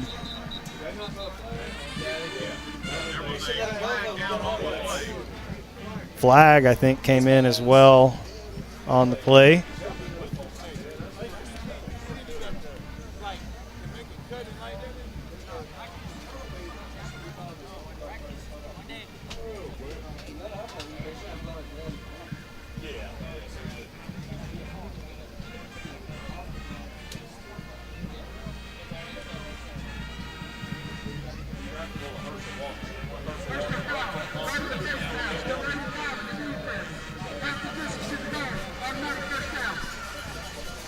They say face mask? Yeah. Grab the face mask and automatic first down. Jacksonville helping the center offense a little bit here with some penalties. That'll put them inside the Jacksonville 15. We're going to see a timeout here. So will take it with them. We'll be back in just a moment. You're watching Fighting Indian Football on JISD Live. Passing the competition by leaps and bounds. The team of world-class specialists at Christus Orthopedics and Sports Medicine Institute are experts in caring for bones, joints, and muscles. In addition to treatment, they also provide special programs designed to keep you in optimal shape and improve athletic performance. So whether you're a student athlete or a weekend warrior, they'll keep you at the top of your game. Christus Orthopedics and Sports Medicine Institute, taking orthopedic care a step further. Dr. Darwin Dar and his staff at Dar Chiropractic specialize in family chiropractic care, exercise rehab, digital x-rays, nutrition and weight loss programs, decompression, and chiropractic wellness care. Located down the street from the Tomato Bowl, Dar Chiropractic. They can help you feel better. We'd like to say thank you to tonight's team meal sponsor, Taco Bell. Thank you for your valued support of Jacksonville Athletics. Dr. Westbrook, Dr. Stocks, and their dental team at All Smiles provide a wide range of dental services. This includes cleanings, fillings, crowns, bridges, implants, and cosmetic dental care. Call and schedule your appointment at 903-586-0741. Welcome back to Roughrider Stadium. Center inside the Jacksonville 15, 1st and 10.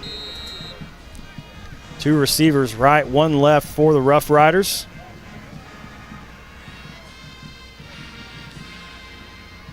Bellin takes the snap, not able to hand it off. Jacksonville doing a great job there, exploding off the defensive line, and Jordan Dorsey able to bring him down in the backfield. Yeah, just didn't get the handoff. Berlin was trying to hand it off to his running back, and the guy left it in his hands, and he didn't have anywhere to go, and Dorsey made him pay for it. Bluford didn't even make it to the handoff, and Jordan Dorsey was in the backfield. Just made him pay for it.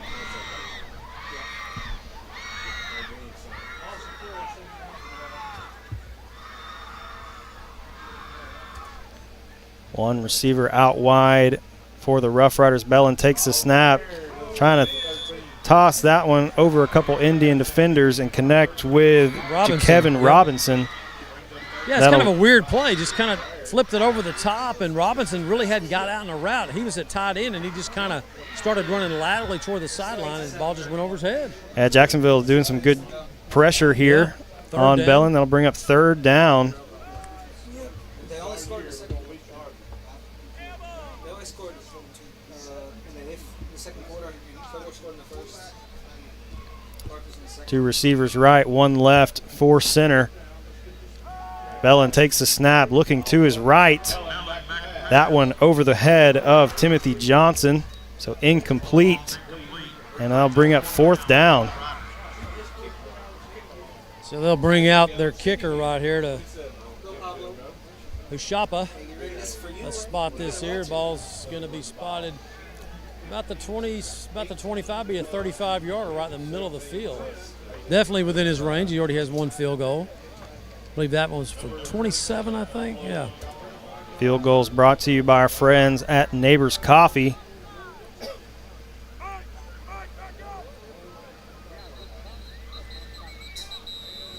Going to get a timeout from center, and we'll take it with him. We'll be back in just a moment. This is Fighting Indian Football on JISD Live. Since 1953, Hubert Glass Oil has been servicing the Texas market with the finest quality fuels and lubricants. Each batch is crafted with precision and quality tested by our in-house lab. Whether you're on the road, on the farm, or on the job, we have the right product for your needs.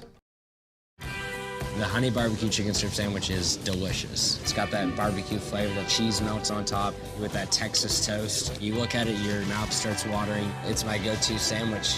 The honey barbecue chicken strip sandwich, that's my all-time favorite. I'm Matt Montgomery. For over 40 years, my business has helped people manage their money and organize their financial life. I'm a registered investment advisor with the state of Texas and chartered financial consultant. Whether you need portfolio management or comprehensive financial planning, I can help you. Call me for a free consultation. Welcome back Chapa lined up for the 35-yard field goal. Once again, field goal is brought to you by our friends at Neighbors Coffee. Snap is back, kick is up. No good. And short, no good on the 35-yard field goal, and Jacksonville will take over from their own 18. Yeah, Chapa he's a better kicker than that for saying. He just didn't get a foot on that one. He just kind of undercut it.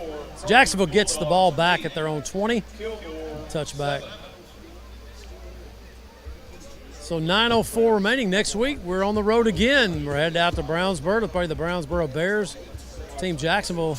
I'm not positive. I got to look at my notes and my history, but I believe that's been since the 90s, the late 90s, since Jacksonville played Brownsboro. Not as long as since they played center 37 years ago.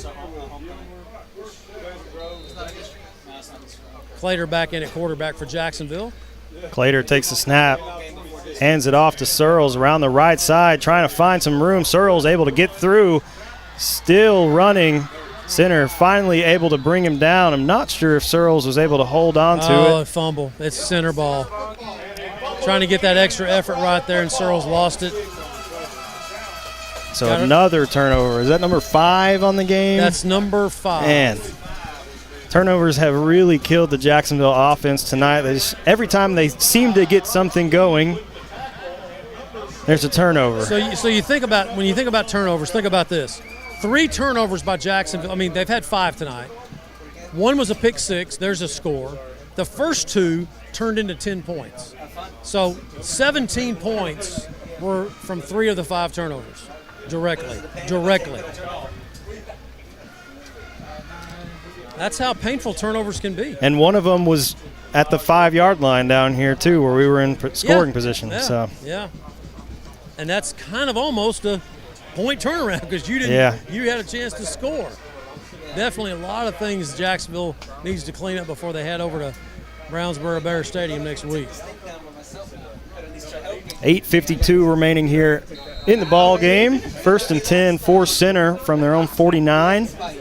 2 right, 1 left for the Roughriders.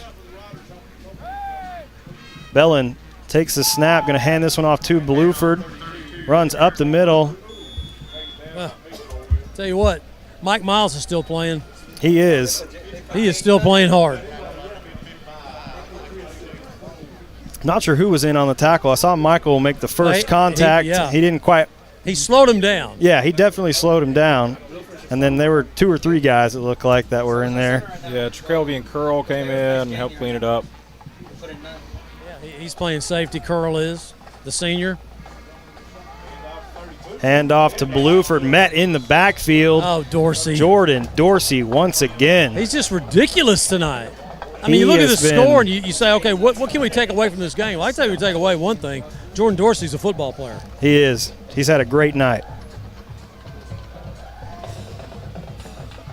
So loss of 3. That'll bring up 3rd and 10.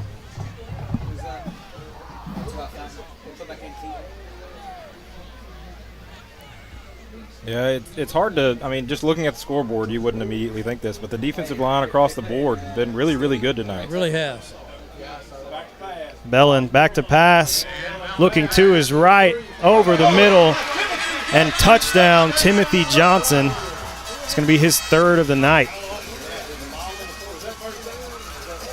No answer. Yeah, the big plays have really killed the Jacksonville defense tonight. We've been really sound up front, but the deep ball has hurt.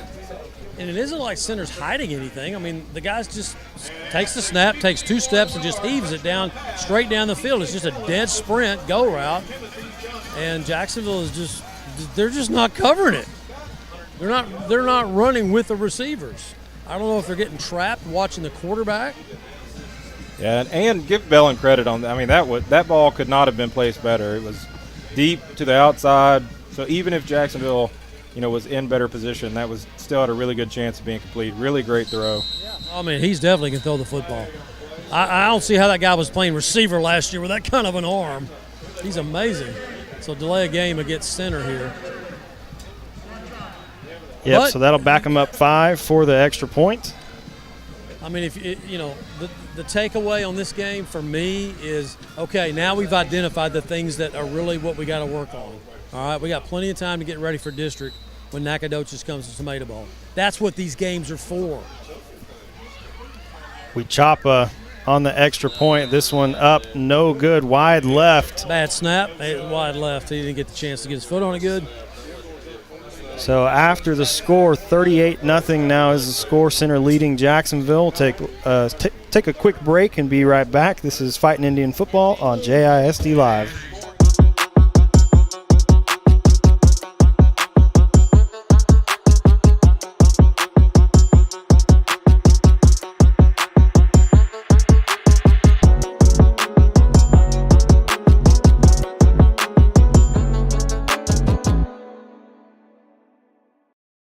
For the first day of school, for the last day of work, for the satisfaction of a job well done, for the ideas that change the world, for good times, for not so good times,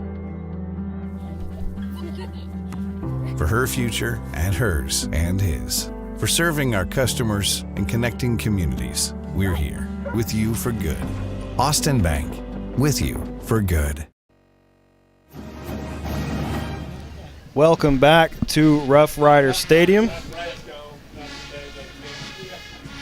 7:32 here left in the fourth quarter. Center leading Jacksonville. The referees sure have done a lot of waiting. Taking their time. There's been a lot. I know it's first game, but there's been timeouts have seemed really long. It seems like there's been a lot of just dead time throughout this game.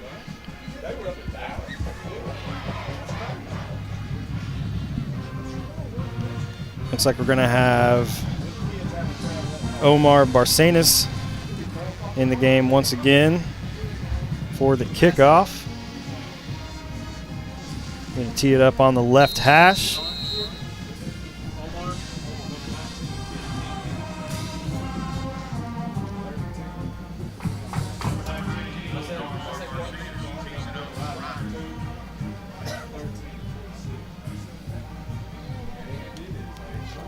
Barcenas going to boot this one to the near sideline. Jacksonville going to catch it. Really should have. Actually, it looks like they are going to say that ball was out of bounds. Yeah, they don't catch that ball. Let that ball go. Take the penalty. Take the yardage.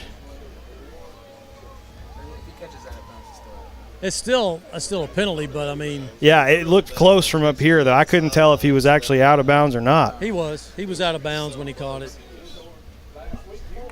But just let it go. Yeah. Don't even take the chance of them saying, no, you caught it in bounds. Just let it go. All right, if you're Jacksonville right now, King's X, all right? Forget about the score. Don't even look at it. Just go down and score. Finish this thing up and score. I'm not sure what King's X means. King's X, that means that's it. It's over. Forget about it. King's X. Look at us young guys learning from these seasoned veterans. Well, I thought maybe I just missed the reference, and I looked at Lee, and he looked confused, so I was like, no, it's not just me. Look it up. Okay, all right, I will. I'm learning. Chat GPT that thing. King's X. 7:32 remaining here in the fourth quarter. Jacksonville with the ball on offense. Clater going to hand this one off to Mares. Dede with a good hard run, going to pick up about 7. No, 8. 8 yards on the run for Dede. Tough run. Yeah, that's good to see. You know, this late in the game, the score like it is. Last few drives have not gone well, and still running hard. Still got guys like Jordan Dorsey playing hard on defense. You know, that's what you want to see at this point in a game like this. One receiver right for the Indians. Clater going to take the snap, hands it off to Dede. Another hard run. Dede still fighting for some yardage. I'm going to pick up the EAG Ford first down. Good push. Good second effort there from Dede, picking up the first down. So King's X here on ChatGPT, it says historically it was used as a way to claim a temporary truce or sanctuary during games, particularly by children. So there you go. It's a sanctuary. It's like, okay, that's it, King's X. Let's go score. Well, I'm convinced. I'm going to start using it in my daily conversations. Just do it so people will look at you funny. Clater going to hand this one off to Mares up the middle. Another hard run from Didi. Going to be good for about 5. I like it. Let's keep doing it. It's working. Protect the football, get the good exchange between quarterback and running back.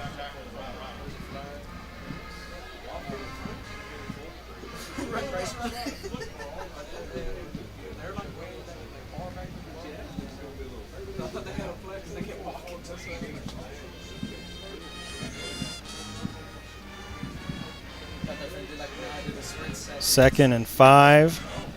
One receiver right for Jacksonville. Clater takes the snap. Going to hand this one off to Mares once again. Makes a good cut up the field.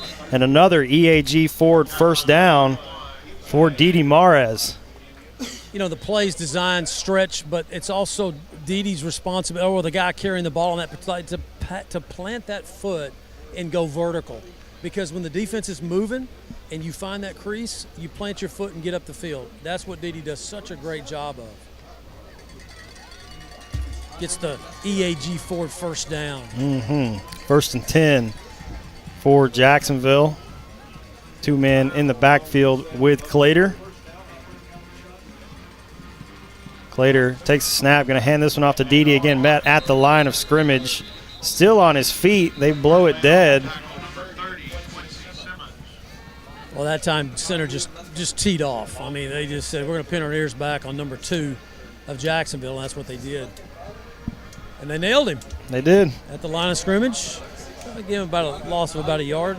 2nd and 11.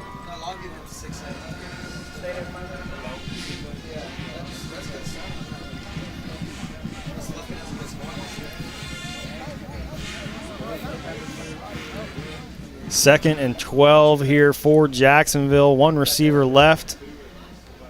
2 men in the backfield. Trent Clater set to take the snap. Going to hand it off to Didi once again up the middle. And once again met behind the line of scrimmage. But there is a flag on the play. Face mask? Maybe. Let's see the call here. That would be nice for Jacksonville if you can get that call. And it's because it may 3rd down and 12 if you don't.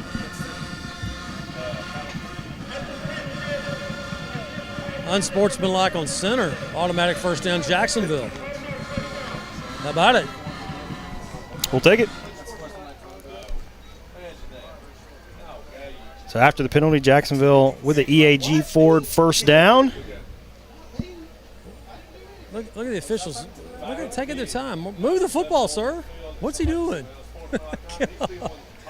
You were right, Ryan. They just take their time. Yeah, it looks like the center coach wanted an explanation. Ah, okay. So they were giving him that. Well, yeah, but the guy in the middle can mark it off while he's getting an explanation. Yeah. That is true. On that previous play, it looked like Luis Mancera was blocking downfield, and I think the center player must have done something after that because Luis walked away clapping when he saw the flag. So you mean something untoward? Something untoward. But we need to move on, so King's X. Didi, get out there, man. Look at that. Yes, sir. Nice run. Didi Mares with another great run. From where I'm at, Matt, that sure looked like a horse collar tackle. He went down real awkward. It did. I mean, that wasn't any worse than what Zeke did earlier. Yeah. I don't know. Hey, either way, good run by Didi. He's going to bring up 2nd and 6, I believe. 2nd and 6 is correct at the 22 of center. One receiver wide right for the Indians. Clater takes the snap, going to hand it off to Didi again. Up the middle, hard tackle on Didi. Picks up a couple. Bring up 3rd and 4.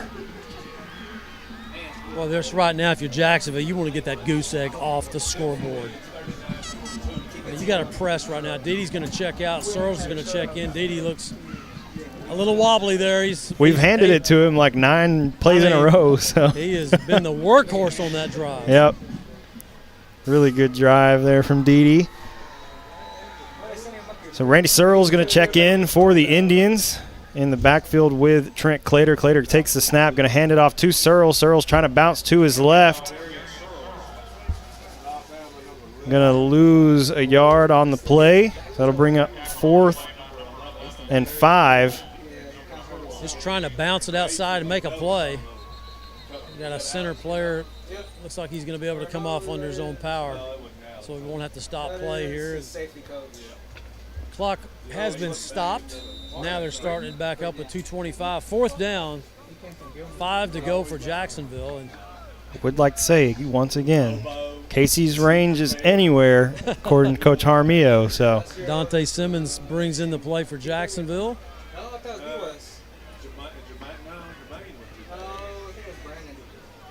So let's get a conversion here for Jacksonville, huh? That would be huge for the Indians right now. So 4th and 6. Clater not able to get the handoff to Searles, able to jump on it, but turnover on downs.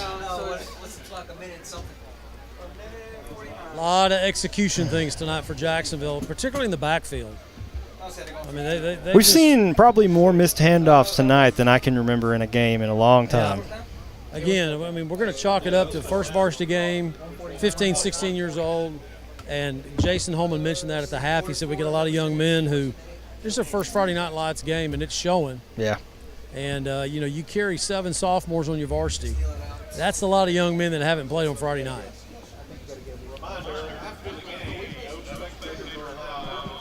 Folks, stay with us. We'll have our Bone Crusher hit of the game, presented by Dark Chiropractic, your hometown chiropractor. Also, our offensive and defensive players of the game, sponsored by Austin Bank, your community bank, locally owned and operated since 1900.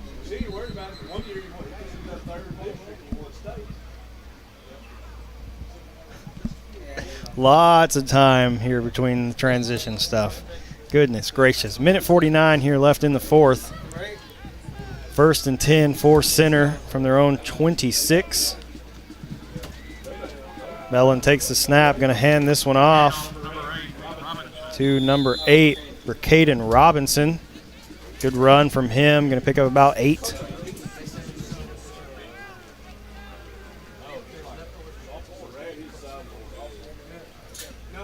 You're carrying it down, You're carrying it down. Get a pizza made today. Bring up 2nd and 2 for the Roughriders.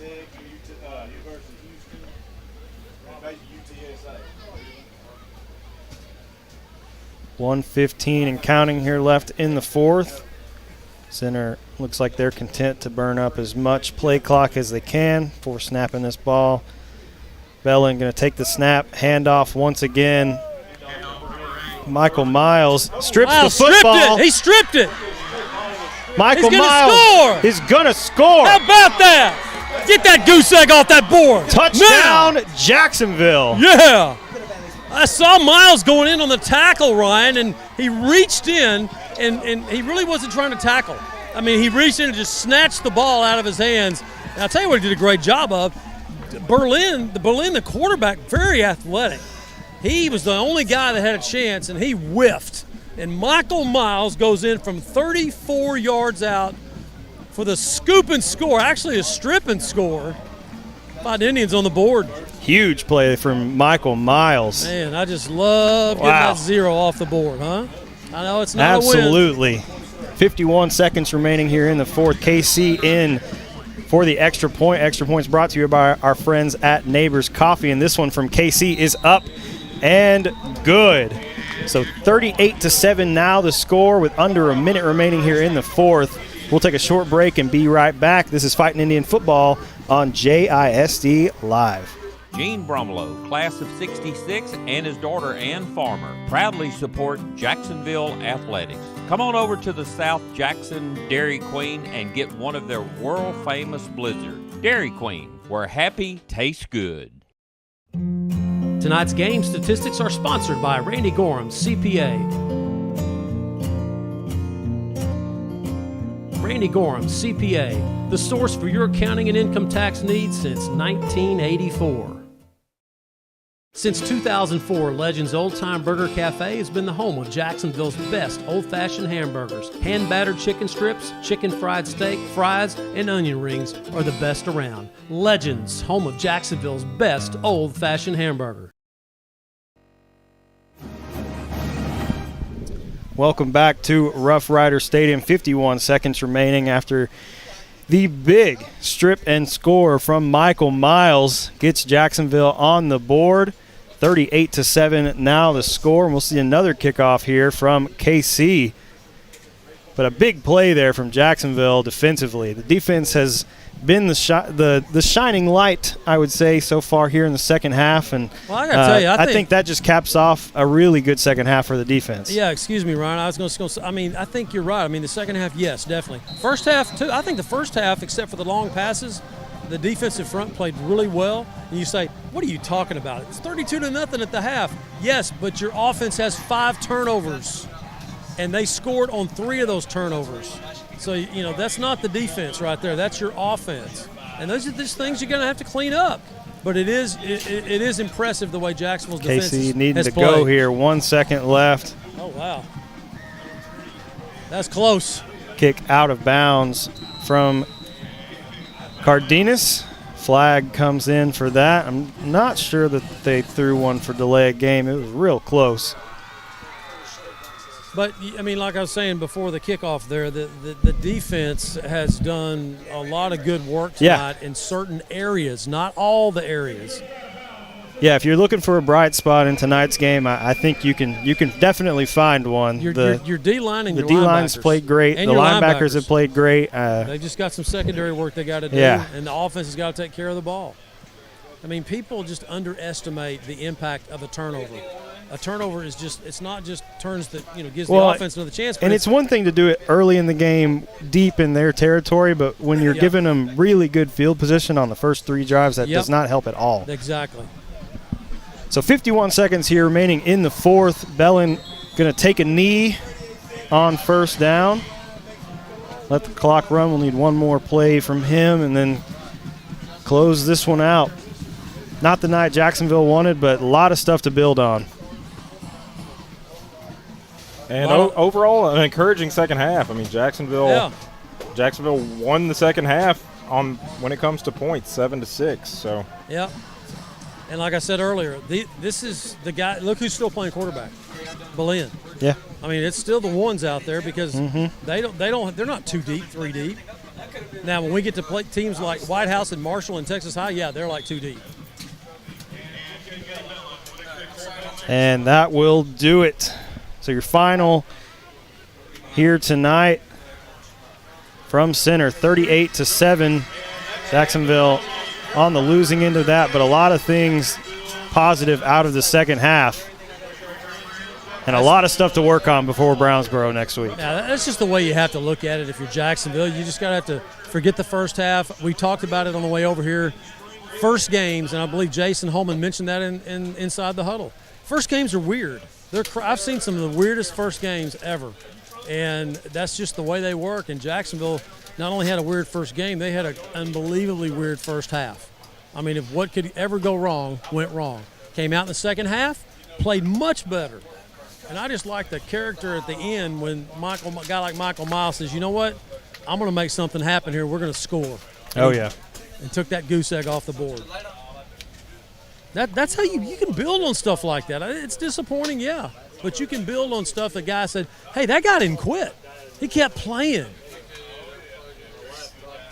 Jason Holman now will gather his team and talk to him, and as they normally do, we'll get him for the All Smiles post-game interview.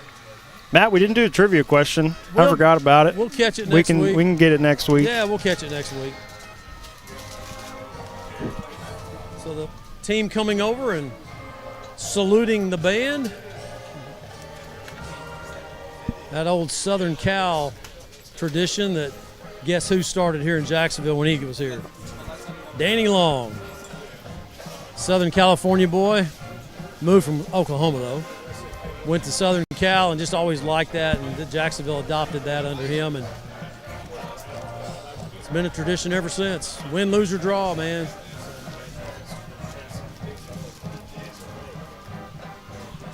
So, guys, let's hand out some awards and maybe take a break, come back with stats, and maybe by that time head coach Jason Holman can join us for the All Smiles post-game interview. First of all, our bone crusher hit of the game. Zeke Whitaker had a lick in the first half that, man, it was tough. So our bone crusher hit of the game, Zeke Whitaker, sponsored by Dar Chiropractic. If your body needs an adjustment, call Dr. Darwin Dar. He's a JHS class of 1984, and he was a heck of a linebacker back in the day here in Jacksonville. He's your hometown chiropractor. The offensive and defensive players of the game, sponsored by Austin Bank, your community bank locally owned and operated since 1900. This is a kind of a no-brainer on defense, really on offense too. On defense, this thing's got to be a code. Jordan Dorsey had a heck of a game. He did. And Michael Miles did too, and he got the score, got that goose egg off the scoreboard to get Jacksonville's score. And so Michael Miles and Jordan Dorsey, the Austin Bank co-defensive players of the game. Offensive player of the game, what a workhorse tonight. Didi Mares, with just so many carries. We'll get those stats in a minute. Just played a hard-nosed, physical game. He had some of the hardest 4-, 5-, 6-yard runs I've seen in a long time. So Didi Mares is the Austin Bank player, offensive player of the game. Didi also had 106 yards rushing tonight. Wow. He earned it too. Guys, on a tough note, I'm looking over here, and Drew Dials has got his arm in a sling. I'm not sure what happened. We'll check that out, but, man, they cannot afford to lose Drew Dials. Hey, that's Peter Parker back in the Spider-Man movie. So Jason Holman's still talking to his football team. And all right, well, we can go through some stats while he's talking to the team. All right, so what I've got for the Indians tonight, Didi finished with 21 carries for 106 yards. Randy Searles had 11 carries for 73 yards. Drew Dials, 8 carries for 48 yards. Well, we picked up some yardage running the ball in that second half, didn't we? Second half was much better. Oh, wow. Because we only had, 38 yards rushing at the half? Yes. Man. And punting tonight, Cardenas had 4 punts for an average of 29.8 yards with a long of 37. Not really much return on the punts, though, which was promising.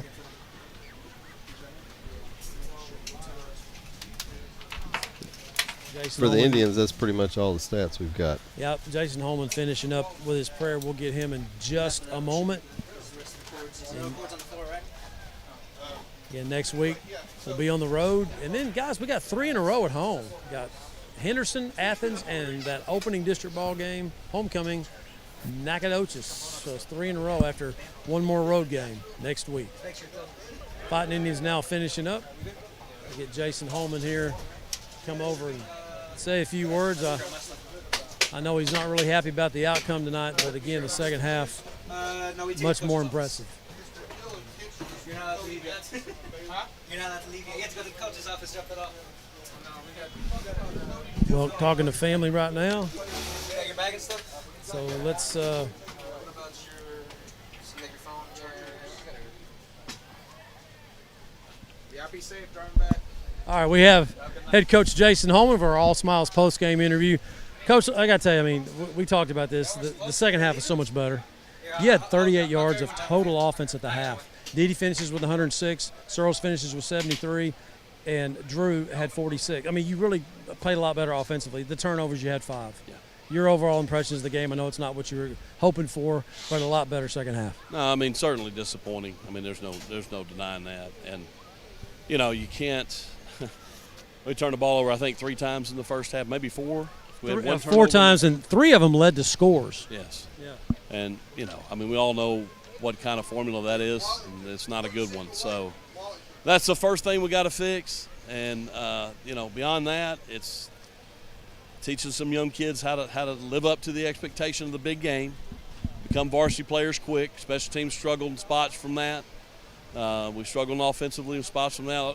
I'll be honest with you, I was very proud defensively. Yeah. I mean, those guys played a lot of plays tonight, played a lot of snaps tonight, and they fought and put the only score on the board. So we've got some things there if we can get other things cleaned up where we can build on. I mean, I thought the defensive line and the linebacker play was really good tonight.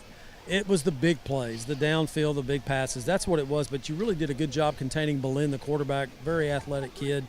And, you know, at the end of the second half, they don't have any twos. Those are their ones out there. Yeah. And, you know, in a lot of cases we're the same way. So, yeah, we had several coverage busts, and, you know, we got to get some things cleaned up there. Made a call late we shouldn't have made because we were not executing on that particular call, and we tried it again. We didn't execute again. So, yeah, we got a lot to work on, Matt. Well, but you talked about it on our show Inside the Huddle. You said first games are weird, and I don't think I can remember a first half that was more weird than that. Just unexpected after the two scrimmages playing so well. Second half was more like you guys looked in your scrimmages. Yeah, you know, and I'll still praise our conditioning. I mean, Didi Mars ran his little tail off. And, you know, 21 carries for 106. Lasted for 4 quarters, and defensively we played a lot of snaps. We lasted for 4 quarters. So we've got a 4-quarter football game under our belt. Now it's time to figure out what we got to do to be successful. So I'm proud of our kids and their fight. We've got to go to work. Coach, appreciate it. Thank you. Thank you. Head Coach Jason Holman on your All Smiles post-game interview. Appreciate All Smiles sponsoring all of our conversations with Head Coach Jason Holman. Guys, that's a wrap. We're going to throw it back to you. All right. Thank you, Matt. Not the night that the Indians wanted, but a lot of things to build on. And on behalf of Todd Travis, Lee Traylor, and Matt Montgomery, I'm Ryan Travis saying thank you for joining us tonight on JISD Live for all the action from Center. And we'll see you next Friday as your Jacksonville Fighting Indians hit the road again to take on the Brownsboro Bears. Have a great Labor Day weekend.